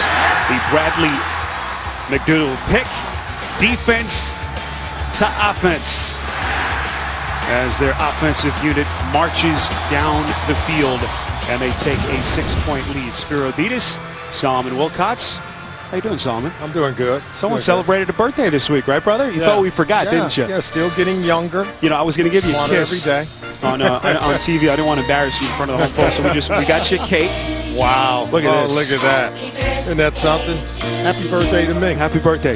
No, I didn't want to give the age. I know you're a little sensitive about your age. I'm good with it. It beats the alternative, right? Yes, yes. Well, you know, it's your birthday, so it got us to thinking. Solomon, through the years, and we actually hijacked your Instagram account and found a nifty little photograph of Solomon as a youth, as you see Blake Bortles getting ready to come onto the field. There's Solomon. Well, those are my 3 older brothers. Look, I'm the little guy at the end. Now you know why I end up playing football, because those 3 guys toughened me up my entire life to be able to do this job. I took a pounding from those other 3. Toughened you up, without a doubt. Happy birthday, brother. Happy belated birthday from the entire crew. As Jacksonville takes possession, and a nifty run back by Corey Grant coming up the sideline as he crosses the 30 and runs it back for 40 yards. We go downstairs to Chris Fisher. Thanks, Spiro. Lovie Smith said coming out at the half, they need to continue to move the ball effectively. Instead of putting up field goals, they need touchdowns when they get the opportunity. In a tight game like this, turnovers are a must. They had 1 in the first half. He expects more in the second half. All right, Chris, thanks. Hard to believe it has been so long. Week 14 of 2013. The last time Tampa Bay won a home game in this stadium. Blake Bortles and company, good field position to start, just outside their own 35. Bortles, quick drop back, over the middle, completes. That's Allen Robinson who had the touchdown catch towards the end of that first half. They pick up 7. Solomon, how about adjustments for the second half? I'm going to put the hat on both defenses. If you're Jacksonville, you've got to be able to stop Tampa from running the football. You gave up 124 rush yards in the first half, and then for the Bucs, I think their ability to pressure and contain Blake Bortles. Whenever Bortles have gotten out of the pocket, he's been able to extend plays, help receivers to uncover, and then they're making enough plays to put points on the board. Their undrafted rookie gets his first look on an offensive snap. That's Corey Grant, who just had that pretty run back, a 40-yard return on the opening kick. Danny Lansana on the tackle, but not before he picks up 11 and a first down. How about Grant? Looks very good. Quickness. The undrafted rookie out of Auburn. Do a nice little flip play to him to get him to the edge of the defense. That speed is needed for this young offense. They've got so many young, talented players for this Jacksonville team. As T.J. Yeldon struggled in the first half. Just 6 carries and 18 yards until this point. Play action on 1st and 10. They protect for Bortles. Over the middle, it's caught. Hearns. Penalty marker comes in the Tampa Bay secondary. If it stands, it's a 24-yard pass play. Our referee today, if you've just joined us, is Jerome Boger.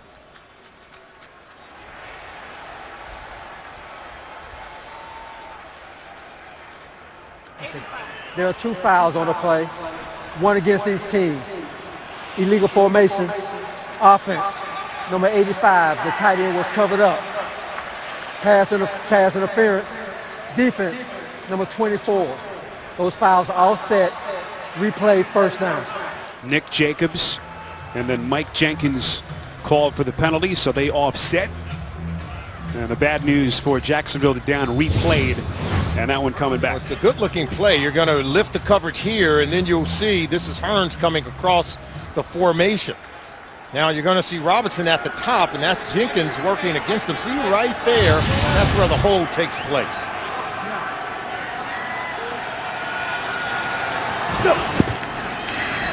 First and 10 from the shotgun. Bortles completes with a screen pass to Yeldon.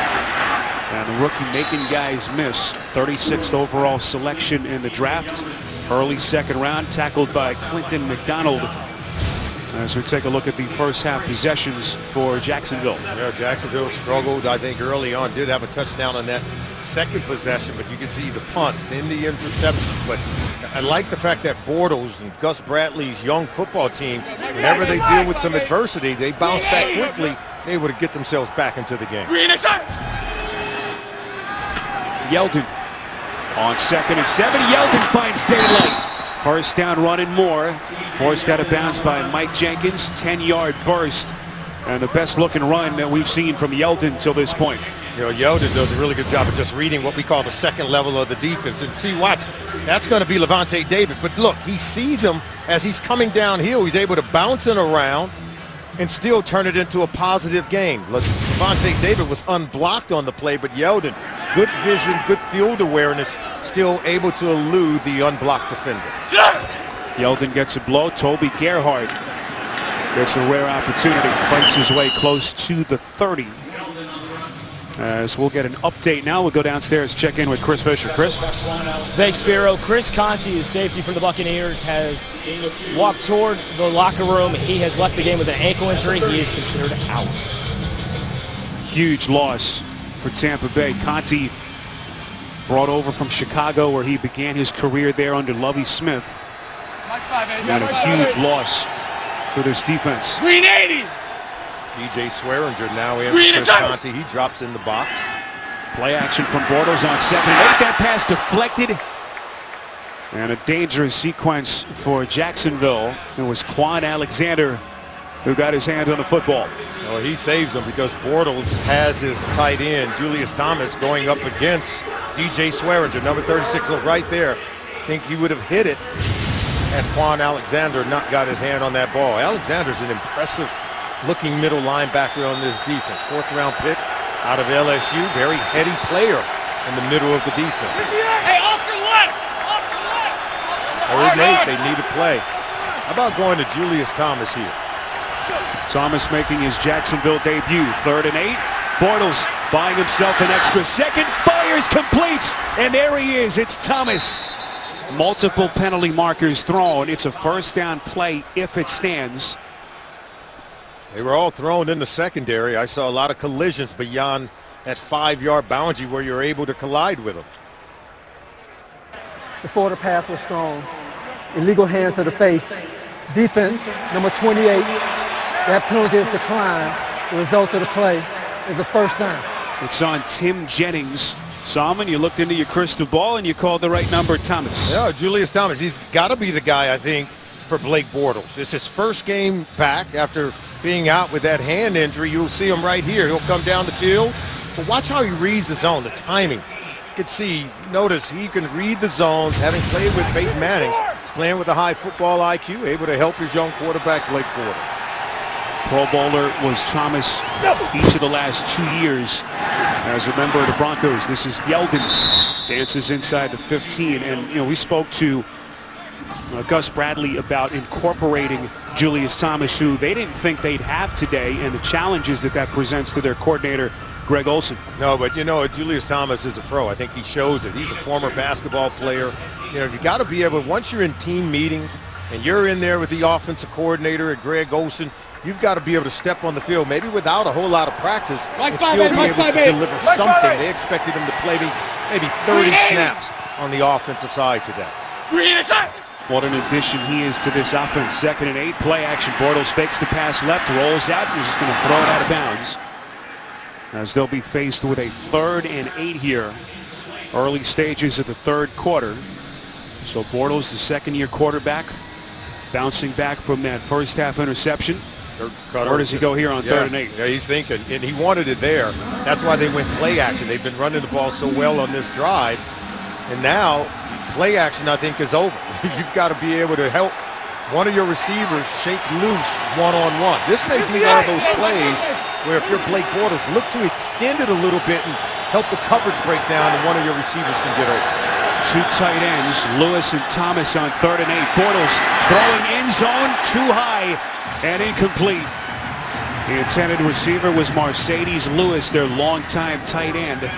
Major right on the coverage. And that's where I mean it. I think he threw this into double coverage. It was nearly intercepted. You're going to see him coming across the middle of the field right there, but you can see the double high safeties. They're right in there. They've got this one. To me, if he can extend it and maybe roll out, that's when some of the receivers are going to get open. But give the Bucs credit. Great coverage by the defense. And here's Myers, who missed those 2 potential game-winning kicks last Sunday in Indianapolis. This time is perfect from 31 yards out. So the Jacksonville drive stalls, but they salvage 3 and inch closer. 31-yard field goal from Jason Myers to bring Jacksonville within 3 points as we play with just over 10 minutes left in this third quarter. Spiro Ditas, Salman Wilcox, Chris Fisher, rest of our CBS crew. Ryan Galvin, our producer. Andy Goldberg, our director. From Raymond James Stadium in Tampa Bay. Bobby Rainey will not play it. Takes a knee, and Jameis Winston will start from the 20 when we come back to CBS. The NFL on CBS is sponsored by Southwest. Transparency. Low fares, nothing to hide. DirecTV. If you call yourself a sports fan, you gotta get DirecTV. And by the all-new Fiat 500X crossover. 3-point Tampa Bay lead as we welcome you back to Raymond James Stadium. This intrastate battle, week 5 of the NFL season. Salman, what have you seen so far from Jameis Winston? We're looking at these numbers. He's driving the ball down the field. 8 of 10 the last 10 pass attempts, and you can look at the yards per attempt. He's driving it down the field, getting it into the hand of his playmakers. He's got a good feel for this defense today. 1st and 10. The ground, what a juke step by Doug Martin. Stiff arms a would-be tackler right at the 30. And that's been the kind of day so far for Doug Martin. 13 yards as he stiff arms Aaron Colvin to the turf. You think he's recovered from that knee injury? Look at this. They're breaking knees, ankles. That's everything. Doug Martin, elusive. Anytime you can beat the unblocked defender, you know, you're in a phone booth, close proximity, and still can make a miss. That's NFL talent. Martin ran for 100 yards last week for only the 2nd time in 19 games. He's already over the century mark today on 14 carries. Sunday. Also a rushing and receiving touchdown False for Martin. start. Offense, number 79. Yeah. 5-yard penalty. That's our Still guy. first down. That's Reed Fragel, the 2nd-year man whom they just called up from their practice squad this week and who's played pretty well up until that penalty. He even raises his hand. He knows he's playing tight end many of these formations. And 100% of the time when he's come in and he's in there now, they've run the football. I got to believe at some point it's going to be play action behind him, but right now it's 100% run when Fragel's in that tight end. Winston after the penalty from the gun on 1st and 15. Far side, it's caught. Martin has been their do-everything back till this point, tackled by Cyprian and House. Injury update from that Tampa Bay sideline. Their backup safety, Keith Tandy, a knee injury, out. Actually questionable to return in the 2nd half. Yeah, and that time after the penalty, they decided to throw it to try to get some of the yards back. They completed. Fragel now comes out. And they're able to bring in Cameron Brayton, first-year player from Harvard, at the tight end position.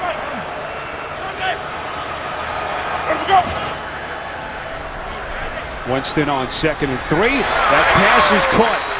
Mike Evans at a pivotal catch on one of their scoring drives in the 2nd quarter. 10 yards and a Buccaneers first down, a penalty marker on the field. Tomorrow on CBS, the only thing smarter than a genius, it's a whole team of them. Catch a new Scorpion tomorrow at 9/8 Central, only CBS. Bucs are playing the Bucs, aren't they? All these penalties, bringing back big plays. Ali Marpet, their rookie from Division III Hobart, is called on a holding penalty. There he is, 74. This offensive line, if you've just joined us, without Logan Mankins today, a groin injury that he injured in practice this week. Ready. And all things considered, they've been impressive with some of those penalties notwithstanding. And now it is a flag 12 fest. men in position. Defense. 5-yard penalty. Still second down. And he's still on the field. Now he's coming off. Dwayne Gratz.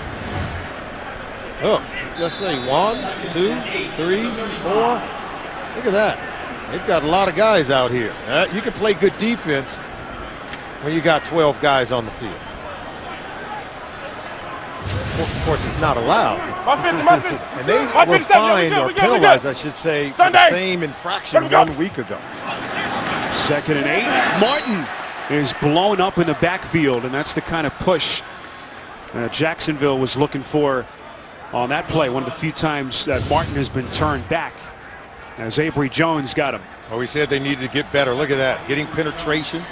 They need to defend the run. We said that as one of our halftime adjustments. I'm sure Gus Bradley was able to talk about it. Sets up now 3rd and long, forcing Jameis Winston to have to make a play. If you're Jacksonville, you got to take advantage of this vulnerable offensive line. Get pressure on the quarterback. 3rd and 9. Winston sacked. Big loss as Aaron Colvin buries him in the backfield. 14-yard loss, and Tampa Bay will punt. Oh, you force him into 3rd long. See, Colvin's right there. He's the guy that's going to blitz. They don't even block him. We talk about a young, inexperienced offensive line. They don't recognize or set the protection in a way where you can block everything inside out. You can't have leakage coming right into the face of the quarterback. If you're going to turn someone loose, you have to turn them loose coming off the edge. Jacob Shepard on the punt. College player at Buffalo, Nick Marshall, will play it from his own 31. Stumbles close to the 40. 49 yards on the punt and a 5-yard return. 3-point lead for Tampa Bay. Captain Fear looks scary, doesn't he? How do you know his name? Like, did you just name him yourself, or I know these things. did you do your homework Preparation. enough to be able to? Okay. Green 80. It's a good job by you. No stone unturned, my friend. Green is up.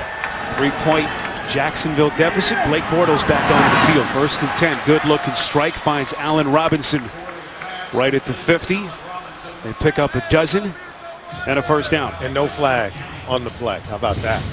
This is a nice throw by Bortles, getting Allen Robinson involved. But the blocking, the protection up front is really key. We can see the protection there. TJ Yeldon picking up blitzing lineman there, providing time for Bortles to get the completion. See Bortles' numbers at the top of your screen. 1st and 10. Here's Yeldon. Finds the edge inside Tampa Bay territory and run out of bounds just outside the 40. We go to New York in an update with JB. Not something Kansas City fans want to see. You know, JB, they're leading 17-3. That's the good news. Right here is the bad news. That's Jamal Charles. He makes a cut on his right knee right there. You can see it give way. Remember, he hurt his left knee back in 2011. You can see right there he is clutching it. He'll be under evaluation. We'll let you know later on. But nonetheless, that is a huge loss for Kansas. Not a pretty sight. Spiro and Solly. Awful to see. Jamal Charles, one of the most dynamic players in the NFL. Certainly hope that he's okay, as Yeldon is brought down after a minimal gain by George Johnson, the 4th-year man. Actually dump him for a loss of 2. Excellent run defense on that play by the Tampa Bay Buccaneer defense. Boy, they were all out. That's called blitzing the run. Not just the quarterback. You want to get penetration into the opposing team's backfield, bring more than they can block, and blow up the run block.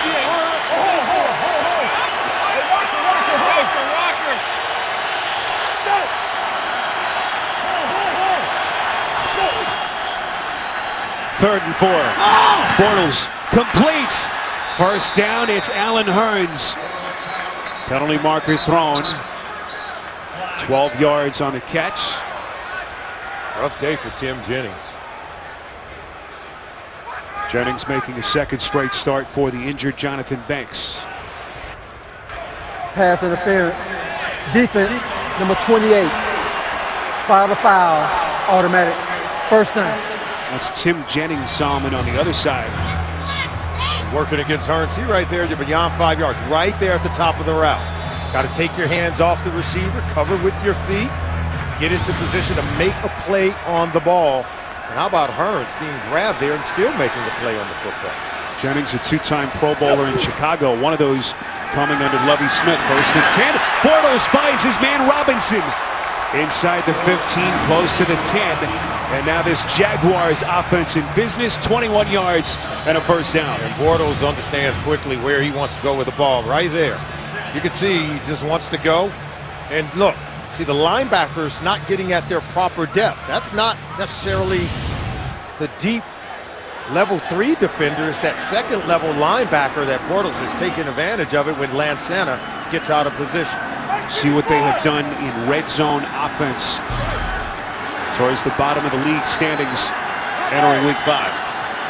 1st and 10, just outside the 10. Bortles quick strike over the middle. It's Walters. Walters, who entered the day just 6 receptions. That's his 3rd in this game. Tackled by Werner. Well, it's just really nice play design, I think, by Greg Olsen to free up Walters on that throw. Creates an easy lane for Bortles to make that completion.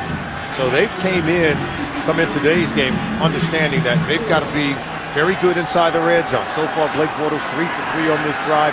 Looking for more on this play down inside the 5-yard line. Bortles, who has struggled in the second halves of games, something that we discussed with him yesterday. Good start for him here. Where does he go on 2nd and 4? Bortles goes through his progressions, rolls out, pump fakes, throws end zone. It is caught. Touchdown, T.J. Yeldon from 6 yards out. And you love the fact that they're able to at least buy some time as he escapes. T.J. Yeldon escapes to the back of the end zone. And watch, Bortles comes here, but watch Yeldon work across that backside of the end zone. And that's how he gets open. But only after Bortles is able to extend time, draws the coverage to him, and then watch him uncover at the next level inside the end zone. T.J. Yeldon gets himself a touchdown. But only because Bortles is so mobile and he extends the play as he allowed Yeldon to get open. T.J. Yeldon, his first career touchdown, had been the only player in the NFL entering today with 80-plus touches without a score. Back and forth they go. Jacksonville retaking the lead on CBS. The NFL on CBS is sponsored by State Farm. Find your agent at statefarm.com. And by the Home Depot. More saving, more doing. That's the power of the Home Depot. It's been a fun game till this point. 24-20. Jacksonville back in front as we revisit some of Solomon's second half adjustments. We said they had to stop the run. Tampa only 12 yards rushing in the second half. And the Bucs defense, they let Blake Bortles out of the pocket, and it cost them a touchdown. So Bortles able to extend the plays. So the teams that can make those adjustments are going to play better here in the second half. Which of these 2 long streaks will end? Tampa, 11 straight losses at home. Jacksonville, an 11-game road losing streak. You're watching the NFL on CBS. Blake Bortles, career-high 3 passing touchdowns today as he marches him down the field, and Jacksonville back in front. Inside of 3 minutes to play, 3rd quarter. Spiro Diaz, Solomon Wilcots, Chris Fisher, rest of our CBS crew. From Tampa Bay, 1st and 10. Winston feeling the heat. Sacked. Still on his feet. Jameis Winston, the escape artist. How did he elude that play? Incredible maneuverability by Winston. Pressure comes from the outside. Andre Branch working against Goster Cherilus. And even though Winston tries to step up in the pocket, can elude, and when he finally breaks loose, does have the presence of mind to understand I'm out of the pocket. I can throw the ball simply out of bounds and avoid the loss of yards on the play. Ready. Some kind of play by Winston to avoid the sack. Right 57. Where we go? 2nd and 10. This is Sims finding the edge, spins across the 25. Nifty run. Story of the day so far offensively for Tampa Bay has been Doug Martin. Yeah, whether he's running it or catching it, he's able to make defenders miss, twisting and twirling his way for secondary yards after contact or after the catch. Still finding the end zone. Got himself 2 touchdowns today. Already rushed for over 100 yards on the day. Second consecutive week, he's topped 100 yards rushing. Right now, he's making some plays, trying to keep this offense on track. But now, they need to make a play here on 3rd and 4 from their own 26-yard line. Now we got a late flag that's been thrown. It looks like it may go against the Bucs. Illegal formation, offense. When the wide receiver shifted, he left number 74 uncovered on the line of scrimmage. Well, that's about as replay, 2nd down. It's about as late a flag as you'll ever see. About 30 seconds after the play had ended. Oh, that's something. There was 8 seconds, Solomon, left on the play clock when the officials decided to throw the flag. Bizarre. It's probably because the coach, Gus Bradley, maybe alerted the officials. They were able to understand the play, and we end up throwing the flag because the ball had yet to be snapped. 2nd and 15. Winston from the gun. That pass is deflected. What a play by Avery Jones, getting his big mitt on it. The 3rd-year man out of Georgia. It'll be 3rd and long coming up. Avery Jones, 6'4", 310 pounds. Watch the big fella get his paw up, able to knock that one down. He's moving really well.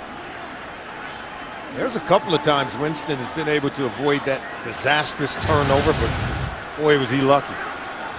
Now we got 3rd and 15. You don't try to force the ball in coverage here if you're Jameis Winston. If you're the coordinator, give him something easy to read and let him cut it loose. Have struggled mightily on 3rd down this season, as you saw. Sims, little screen pass. Sims across the 35, still going. Plenty of open grass in front of him as Telvin Smith with a touchdown-saving tackle. Wow, this is just too easy. We said give him something easy to read. How about the screenplay right there? Get it out into the flat. And this is just great blocking up front. Watch the convoy of blockers out front. You get him to the next level. Now he's got the 1st down, but still blocking by the receivers on Devon House. Look at that, just a really good block there. And then look at this block by Vincent Jackson on Devon House. Great catch and run by Sims. 57 yards. As Sims continues to be dangerous for this Tampa Bay offense. 1st and 10. Martin lowers his shoulder, gets inside the 30. Sims, you watched him play last year, was never quite right as he recuperated from that ankle surgery. Sidelined half the season, but he appears to be a different player for this offense under Dick Cutter. Yeah, he showed you the explosive ability. Lovie Smith has always talked about him. They waited for that talent to come to the surface, and now you see him paying off huge here in his 2nd season. What does Dirk Cutter dial up here? The 1st-year offensive coordinator. Under a minute left in the quarter. Winston's going to take a shot. Far side of the field, incomplete. Intended for Mike Evans. Devon House on the coverage. And he is hot after that pass breakup. I like Jameis Winston cutting this one loose, giving Mike Evans an opportunity to make a play on the ball. And this is what Lovie Smith talked about. His A players need to put up an A grade in terms of the plays they're making. He said we need big plays out of Mike Evans. One-on-one, what we call 50-50 balls. The big guy's got to come down with that one. 6'5", 230, but give Devon House a lot of credit, number 31, making a play in man-to-man coverage. Gus Bradley told us we have not faced a team with this kind of height along their wide receiving core. 3rd and 10. Winston slings it over the middle, incomplete. Unable to connect with Vincent Jackson, and now House appears to be injured. I think Vincent Jackson should have maybe had that one. Good throw from Jameis Winston. See what happened to House. He's hurt on this one. You know, right at the end of the play, House grabbed the arm of Vincent Jackson. That's why Vincent Jackson wasn't able to make that grab. Looked like he was locked in and had the arm of Jackson even before the ball arrived. Appeared to be the safety Sergio Brown, who came in towards the end of the play. And that appeared to be where the contact came that injured House. House coming over from Green Bay in free agency. has been Jacksonville's leader in pass breakups entering the day, as they continue to look at him over the middle of the field. Look at the right arm of House. He's locked in with the left arm right there. See how he locked it in? Now, where did he come down on it? Well, I think a glancing blow by his own teammate there, Sergio Brown. Really hard to tell where House may have sustained an injury. This defense already shorthanded. We told you about the absence of their best defender, Paul Posluszny, in street clothes as he watches this one from the sidelines today. And now House very gingerly will walk off the field. He's been good for him in free agency. Many of the players talked about it. Some of the guys that they've signed in free agency have come in. Jared Odrick, Devon House, Sergio Brown made immediate impacts with this football team. They're very young. 75% of the Jaguars roster are either first or second year players. So when you sign players like Odrick and House, they have to come in and make immediate impact and provide leadership for this football team, trying to win on the road for the first time in 12 games. Also Dan Skuta coming over in free agency, another guy who's been a starter for them since day one. So House walks off. We'll get an update on him as quickly as we can. Connor Barth, 2 of 2, is hit from 35 and 45. This one from 47. Set a franchise record back in 2011 with a 93% conversion rate on field goals, and he is perfect in his return to the Bucs. Two teams that entered the day struggling, and right now it's a one-point game.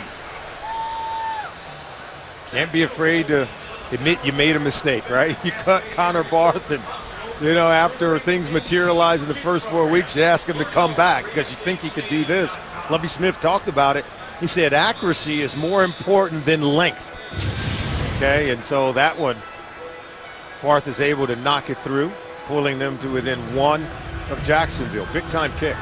Barth signed after a workout on Tuesday morning. He's been cut twice by the Buccaneers over the last year, both times losing his job to rookies. Kyle Brinza, whom they released earlier this week after the 7 missed kicks. But it's all in their rearview mirror right now, as Barth 3 for 3 and cuts the Jacksonville lead to 1.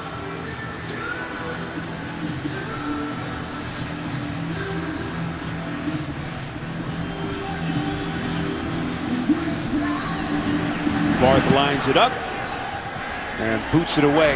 This one is playable by Grant. Crosses the 15, tackled from the back, as he's able to get to just inside the 20. 23 yards on the return. Coming up next, Tom Brady and the New England Patriots taking the field against Jason Witten and the injury-depleted Cowboys, or the Broncos and the Oakland Raiders. Check your local listings on CBS. Dallas trying to keep their season together in the absence of Tony Romo and Des Bryant, as you see some of the numbers through 2+ quarters. How about Mark turning it out on the ground? And Blake Bortles trying to keep his team moving on the ground. This is the pitch to Grant. Fumble on the play. Football loose. It's picked up, recovered by Tampa Bay, and they're into the end zone.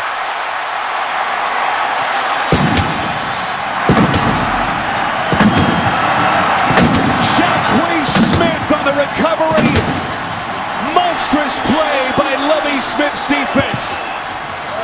Lovie Smith talked about it, said we've got to start creating turnovers. We've got to score on defense. And take a look.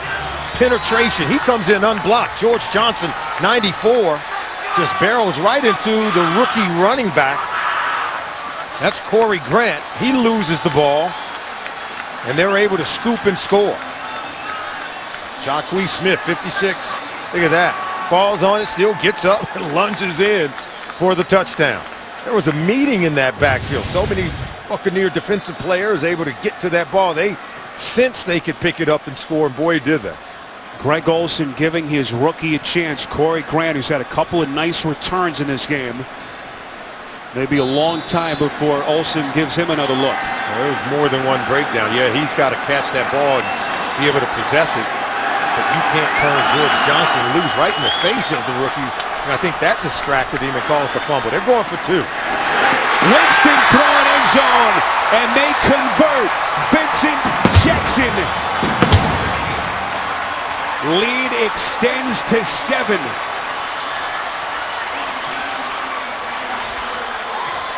Turnovers coming back to haunt Jacksonville. Yeah, this play is a staple of the West Coast system. Sprint option right. Quarterback has the option to throw it or keep it. Clearly, when you get Vincent Jackson open in the corner of the end zone, you pull the trigger on that one. Jameis Winston throwing well with accuracy while on the move. Great mechanics allowed him to deliver that ball with accuracy, converting the 2-point play. For Tampa Bay, the first fumble return for a touchdown since Dakota Watson did it back on December the 17th of 2011. It's been a long time, but it'll also bring back some good memories for Buccaneers fans. Here it was. Tony Romo sacked, and Dakota Watson pounces on it and takes it into the end zone for the touchdown. 54 games since it happened. And that's something, and to be able to convert that 2-point play to take a 7-point lead, what a swing after the fumble recovery for a touchdown. Corey Grant back onto the field, will take a knee. And now how does Bortles and his offense recover as they take over from the 20? And the fireworks continue between these two 1-3 teams. So they get 11 points in the matter of a minute after kicking the Connor Barth field goal, the scoop and score on the fumble recovery, and the 2-point conversion. That's a young team, the Tampa Bay Buccaneers. We talked about complimentary football. That's the way you go ahead and do it. In the span of 14 seconds, they're able to put those points on the board. Yeldon dumped for a loss. Major Wright, their 6th-year safety, able to get into the backfield. And that takes us to the end of the third quarter. 7-point Tampa Bay lead. You're watching the NFL on CBS, home of Super Bowl 50.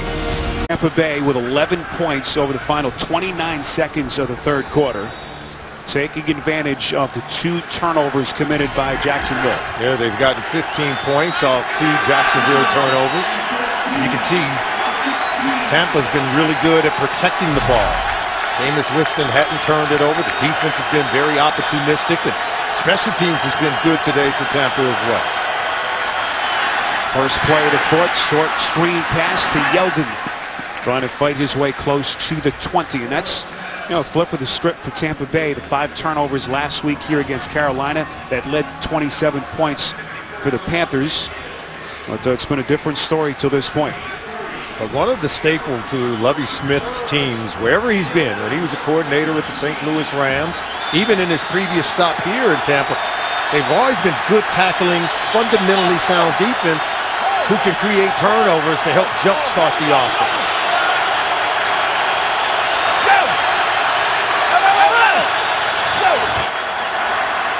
Third and 11. Bortles feeling the pressure, sacked again. Levante David getting there for Tampa Bay. He was really good. Levante David, very persistent. He was blitzing, crowding the line of scrimmage. You're going to see him right here. Now take a look. He's just going to continue to work because initially the wave of defenders get up the field, but see him stay in the face of the quarterback, able to detach and still get the sack on Blake Bortles. Excellent coverage downfield, forcing Bortles to hold on to the ball. We said they had to contain him. Did an excellent job on that play. 4th time they've gotten to Bortles. First sack of the season, I should say, for David, and the 11th of his career. Rainey looking for another long return. Zigzags his way inside Jaguars territory. 25 yards. And boy, has he been lethal on those returns this afternoon. Oh, your weekend starts here with an NFC South battle between the Atlanta Falcons and the New Orleans Saints. Thursday Night Football on CBS and NFL Network. Some of the signal callers that have really had their moments so far this season. Certainly Matt Ryan, what a start for his season for Atlanta. Yeah, and how about Drew Brees, formerly coached by offense coordinator for Jacksonville, Greg Olsen, when he was at Purdue. Ready. Doug Martin, back-to-back 100-yard games. High formation set, takes the handoff from Winston. And once again, I don't think you could talk enough about this Tampa Bay offensive line. We talked about the concern without Logan Mankins. They've struggled with him, their best player. He's been out today. What a performance they've had. They've done a really good job, especially when it comes to run blocking. Watch the push in the movement. C79, Reed Frago at the top. Whenever he's been in, they've gotten movement, and I thought that's just excellent use of your personnel. He had been on the practice squad, moved him up this week to add a little bit more girth up front and a little more power on the offensive line in the run game. You see the bulk of their damage right over the middle as Martin continues to churn out yardage. We'll get him for a minimal loss as he tries to get himself back to the line of scrimmage. Dan Scuda, the Grand Valley State product, on the tackle, and now decision time on 3rd and 5. It is decision time. You notice Sims coming in again. Charles Sims had a real big play on that screen play. He was able to break some tackles, create a huge 57-yard gain on the last possession. Be mindful of him catching the ball.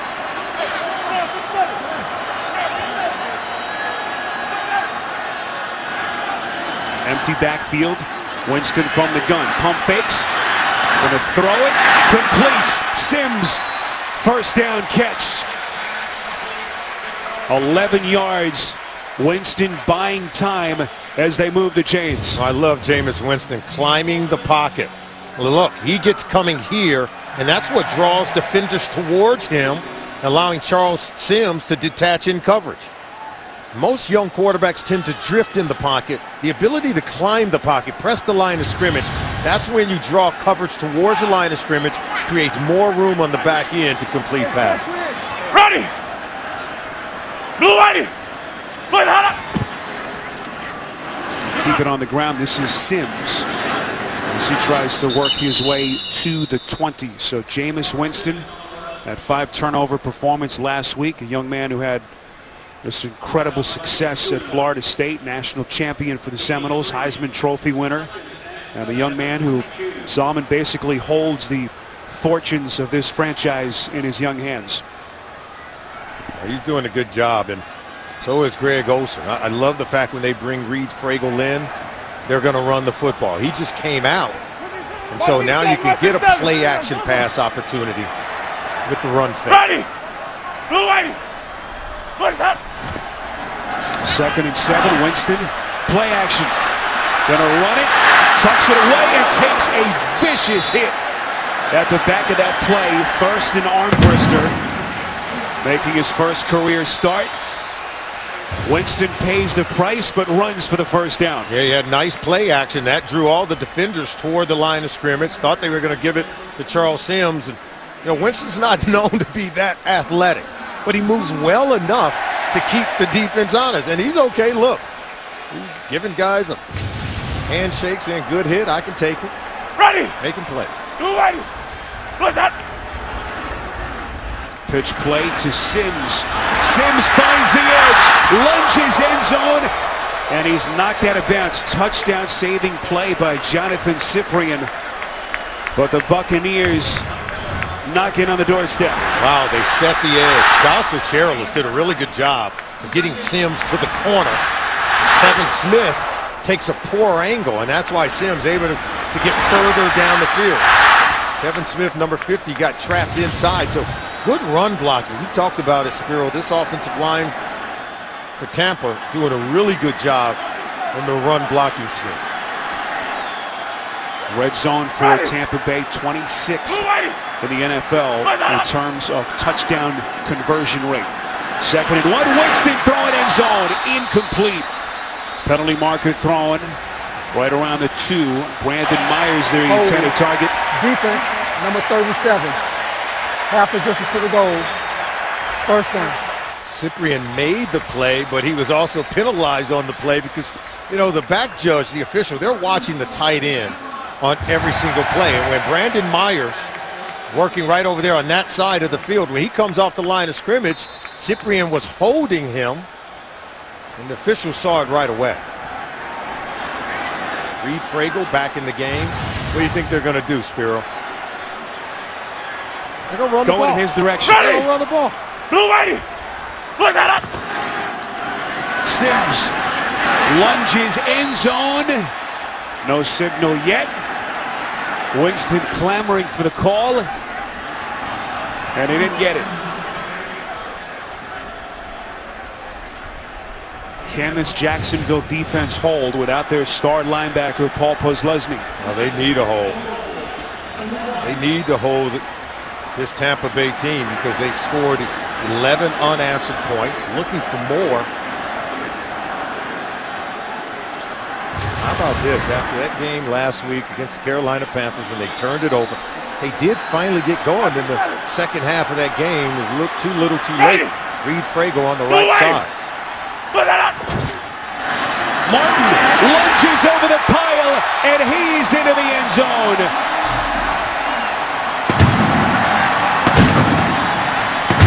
It's a 3-touchdown day for Doug Martin, second on the ground. The offensive line, take a look. They collapsed the entire left side of the Jacksonville Jaguars defensive line. Look at that. They just collapse it all, and Doug Martin over the top for his third touchdown of the day. He's been instrumental. Lovie Smith is loving what he's seeing from Doug Martin and the rest of his football team. Martin, the Pro Bowler, is a rookie, as we told you earlier, maligned by injuries, since healthy again. Talked about the rigorous offseason training program that he undertook out in California and Santa Ana. Talked about getting the strength and power back in his legs. Certainly looked like it on this play as Martin goes airborne to give Tampa Bay a 2-touchdown lead on CBS. Now, if you went away for a couple of minutes, you've missed Tampa Bay score 18 unanswered points in the last 7 minutes and 3 seconds. So since the 29-second mark of that third quarter, the Grant fumble returned into the end zone for the touchdown. And it has been all Buccaneers since that point. Booming kick through the end zone. The NFL on CBS is sponsored by McDonald's, now serving all-day breakfast. Sheraton, where actions speak louder. And by Cialis.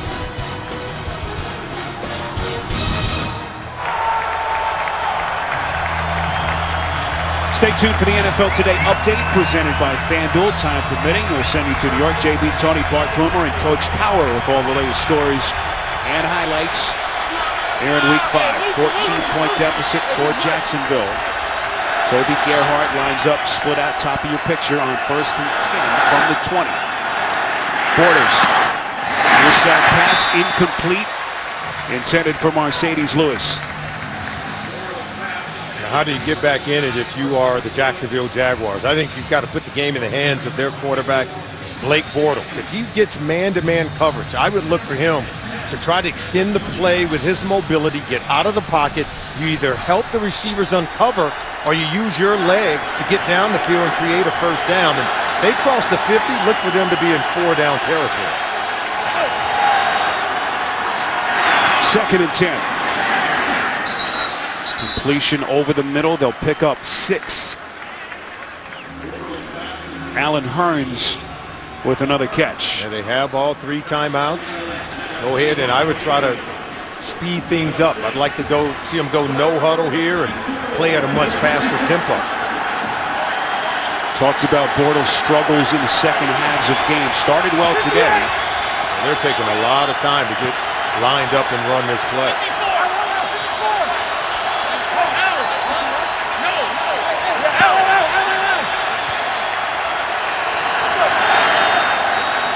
Buck showing blitz, Bortles has his man, and he overthrew him. Robinson was open. And on 4th down, Gus Bradley sends out his punt unit. Wow, he had what they wanted. One-on-one coverage to the outside right here. And look, he's going to get down the field. You got to be able to hit this. Protection is there. He's got to step on the defender, and you overthrow it. Wow. Allen Robinson had to step on the defender. Could have caught that one and even ran for a touchdown. Solomon, you know better than anyone, these games most of the time come down to 1 or 2 critical plays. And a missed opportunity there for Blake Bortles in Jacksonville. Rainey has had a fantastic day on the returns. Penalty flag thrown behind the play. 47-yard punt, 10 yards on the return. As we get the call from Jerome Boger, appears to be against Tampa Bay. During the return, illegal block in the back. Receiving team, number 17. 10-yard penalty. Tampa Bay keeps the ball. First down. That's Dante Dye, the young man whom they signed from the practice squad earlier this week. Never miss a moment of football action with the CBS Sports app. Every play, every story, and every highlight right as they happen. Download the CBS Sports app now at cbssports.com/mobile. Well, never too early if you're Gus Bradley to start thinking about how you want to use those 3 timeouts. Down 14 with 7:20 left. You know they're going to run it here. I think you got to be ready to call an immediate timeout after you make the tackle. Still have the 2-minute warning, of course, down the road. As Doug Martin, if you've just joined us, back-to-back 100-yard games. First time he's done that since 2012. 20 carries for 115 yards and 3 scores in this game. And they don't use the timeout here. You know, Lovie Smith, he wants to protect the football.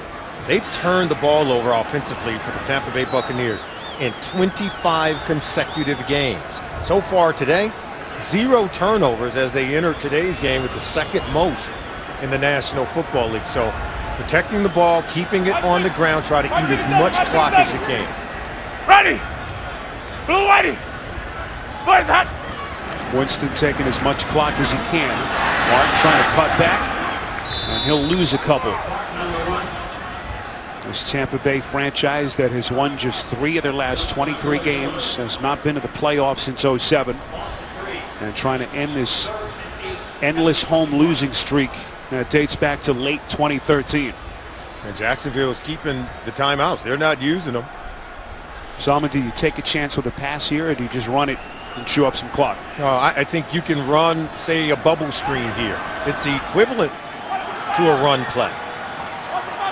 Short, quick pass to make sure that you don't stop the clock with an incompletion. Doug Martin lined up in the slot, top of your screen, 3rd and 8. Winston over the middle, completes. Huge first down to Mike Evans as they pick up 14. See, these short, quick passes are an extension of the running game. It's a way of running the ball and giving yourself a chance to keep the clock running. But make sure you get the completion as they do on that quick slant to Mike Evans. Big play. And how about this offense with their rookie quarterback, Jameis Winston, trying to eat up clock, trying to secure the win, resting the defense. 4 first downs today. This offense is doing a good job under Jameis Winston. Ready! Winston very economical today. 12 of 18 for just under 200 yards and a touchdown. First down run by Martin. And now the football comes loose. That's when we talk about it. No signal yet from the officials. And Tampa Bay recovers the football, but a gasp to the fans here at Raymond James. And the clock continues to move, by the way. I don't know what Jacksonville's doing. There's the punch right there. Oh, I think you want to take a look at that. Was that knee down for Doug Martin? Look at Gus Bradley trying to figure it out. It was Cam Chancellor late. What a play by Sergio Brown, just trying to make a play for this defense. We good. Sunday. A lot of time coming off the clock. 2nd and 6. This is Charles Sims, who's had a big day, and it gets bigger. And he ran out of bounds. Jacksonville territory. Why would you run out of bounds there? You got to keep it in the field of play if you're Charles Sims. Offense, number 74. 10-yard penalty, replay, second down. So the 18-yard run coming back. It's on Ali Marpet. Second round pick. There he is right there, 74. So he has his hands outside right there. He just tackled him. That's what he did. There's Logan Mankins, their 6-time Pro Bowler. Huge loss, sustained a groin injury earlier in the week on Wednesday. And a critical penalty negates the 18-yard run by Sims. There's 8 minutes on the clock when the Buccaneers took possession. And they've taken at least half of that off the clock from Jackson. Jaguars sitting on those 3 timeouts. Sims getting to the 40. So you're surprised that Bradley has not at least used one of those timeouts. Yeah, I mean, what are you waiting for? You're down by 2 touchdowns. You're going to need them, and the clock is continuing to run on 3rd down. I think if you're Gus Bradley, you've got to be able to use those timeouts. The run defense has really hurt Jacksonville today. But you've got to be able to use those timeouts, stop the clock, and hope you can get them in this 3rd down situation. It's their second 3rd down play on this drive, and Jacksonville hasn't used one of their 3 timeouts. Salman, I think you're echoing the sentiments of a lot of Jacksonville fans watching this game.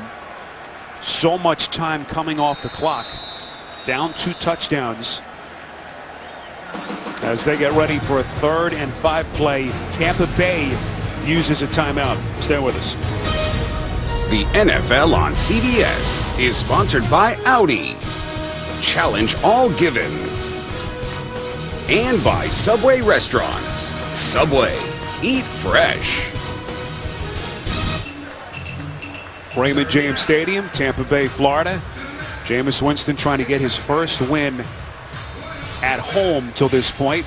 And Gus Bradley still sitting on those 3 timeouts. Down 2 touchdowns. Coming off the Tampa Bay timeout, I'm sure the coach has told Jameis Winston, if they throw it here, the worst thing that can happen is a turnover. A punt would not be a bad play.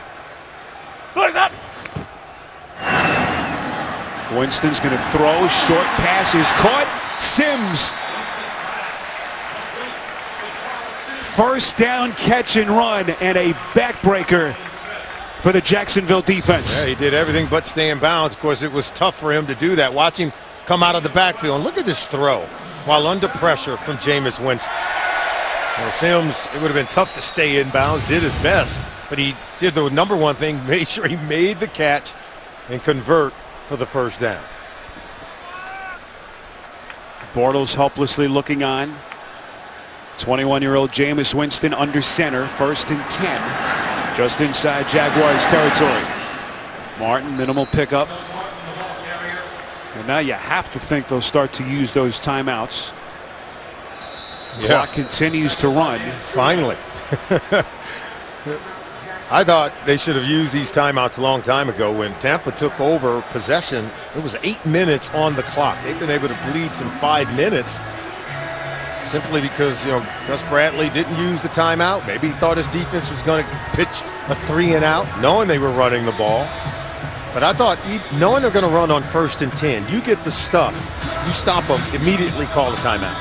And then force your opponent to have to maybe throw the ball, at least think about it, and force an incompletion. Try to conserve as much time as you can. Clock management has been such an underrated part of coaching in the NFL that, as we've seen time and time again over the years, so critical to how these games end. 3:08 remaining, 2nd and 7 from the Jaguars 45. Hand off to Martin. What a day he's had. 3 touchdowns, 2 on the ground, 24 rushes for over 120 yards. 2nd straight game of 100 yards on the ground. Oh, they've done a really good job. I can't say enough about Reed Fragel, number 79, tackle, as we get another timeout by Jacksonville. But they use Fragel as that extra tight end to power and generate yards in the run game. 187 yards on the ground today. Doug Martin accounts for 123 of those rush yards. His ability to break tackles.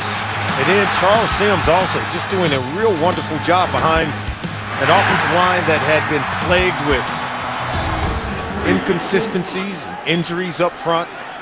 But today, they've gotten the job done. Jacksonville desperately needing a stop here to give themselves any chance. 3rd and 3, Sims. So Jacksonville's defense able to get the push that they needed, tackled by Avery Jones. Third-year tackle, also Jared Odrick in the vicinity. So Jacksonville will take its final timeout. Bortles just hoping that he'll get one more chance. There's Odrick right there, 75. Watch him get penetration. You know, blitzing the run is something that you got to do, and you know they have a young quarterback. It's 1st and 10. They're trying to conserve time on the clock. I think that's highly predictable in terms of what they want to do. And I thought those sequence of plays right there is more of an example of what Jacksonville should have done in the early phase of this possession. So Jacob Shum on to punt. And Brian Walters standing back at around his own 10.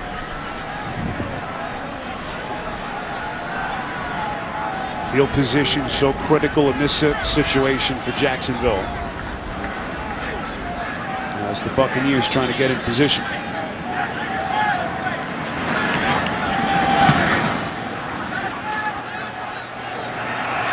Walters is going to play, and he is met by a wall of Tampa Bay Bucks.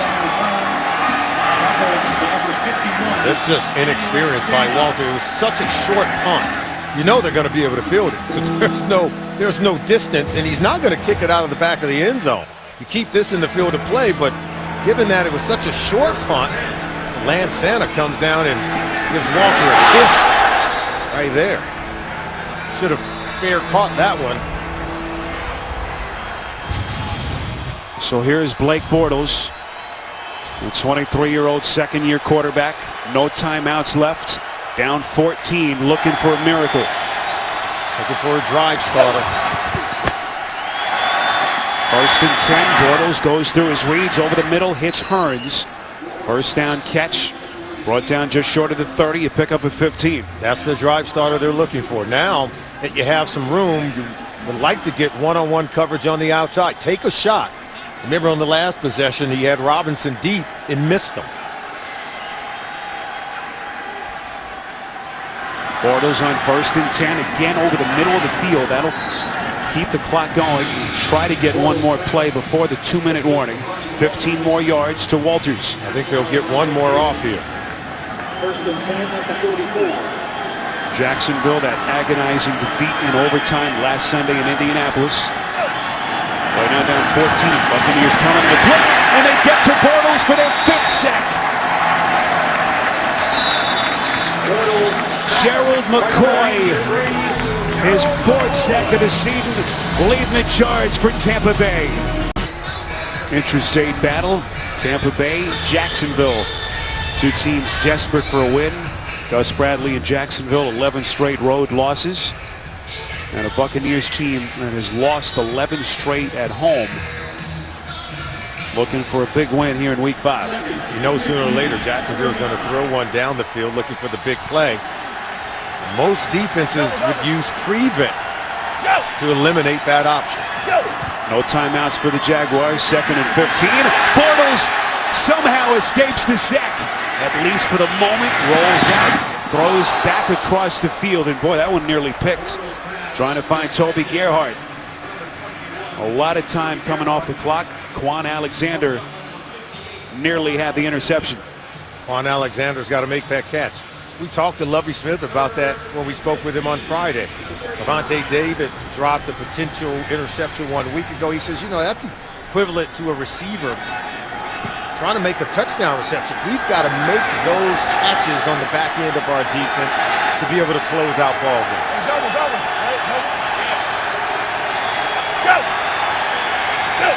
Bucs defense settling back. Bortles on 3rd and 15. Flushed out, tripped up, and he's going down again. It's Gerald McCoy for his 2nd sack on this drive. Lovie Smith said, we need our 8 players to step up and help us win games. And the first name off his tongue was Gerald McCoy. Named some of the other guys too, but needed big plays from McCoy. He's coming up big on this drive in the fourth quarter. 4th and 18, no choice but to go for it. Pass from Bortles is caught. It turns inside the 10 and brought down. An incredible defensive breakdown by Tampa Bay. Quan Alexander saves the touchdown. He's going to be right here. Take a look. And then watch Quan Alexander coming from the middle of the field after the missed tackle. Look at Quan Alexander, 58, giving chase. That's a linebacker running down a receiver. That's great effort, great hustle by Quan Alexander to prevent the touchdown. 59 yards on a catch and run. 70 seconds left.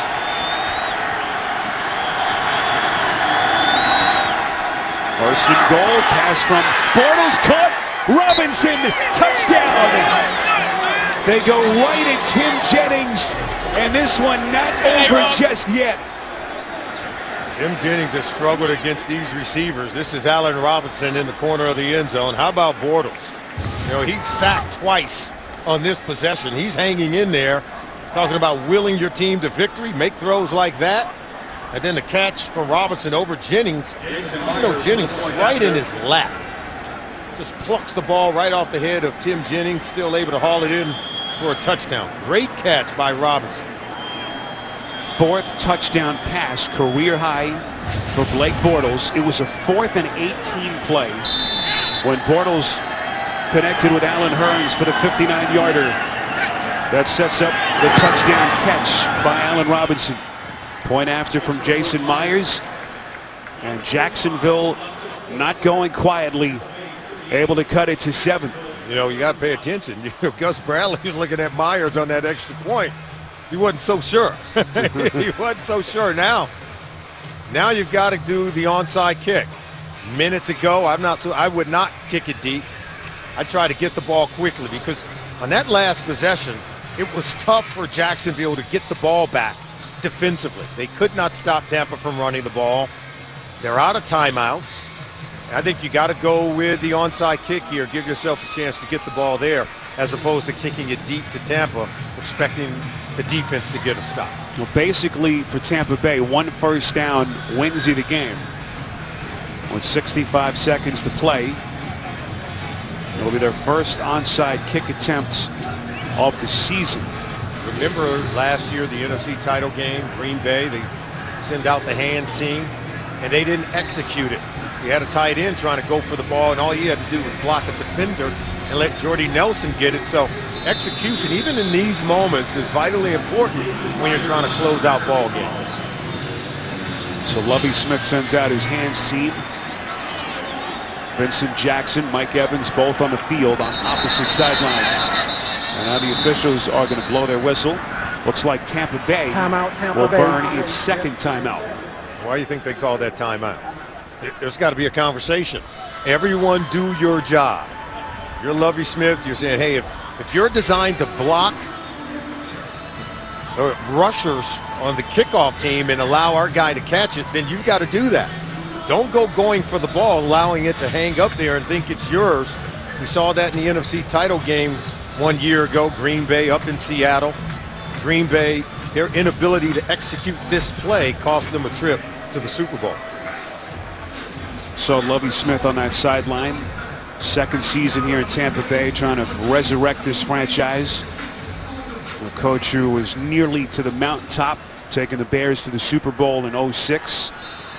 He knows this better than anyone. At some point, you have to start winning games as they try to find their second victory of the season here in Week 5. Jason Myers lines up, onside kick. It is recovered, fielded by Vincent Jackson. Didn't quite get the bounce that Myers was hoping for. You know what?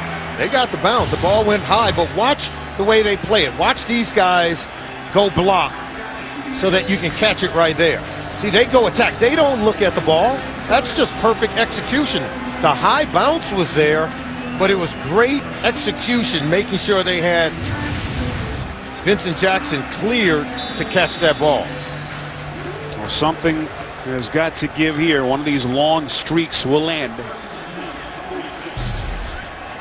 As Tampa Bay will go and just take a knee here. As the remaining seconds will tick off the clock. They didn't quite need that first down. No timeouts for Jacksonville. As a huge sigh of relief can be felt throughout Raymond James Stadium. Now 12 consecutive road losses for Gus Bradley's team. You know, both coaches are very close to one another. Lovie Smith and Gus Bradley taking roots. There you go.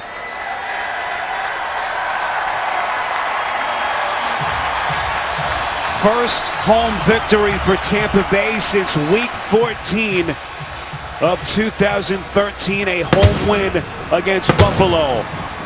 And for Lovie Smith, finally his first home victory as Buccaneers head coach. Coming up next, Patriots, Cowboys, or some of you will see the Broncos and the Raiders.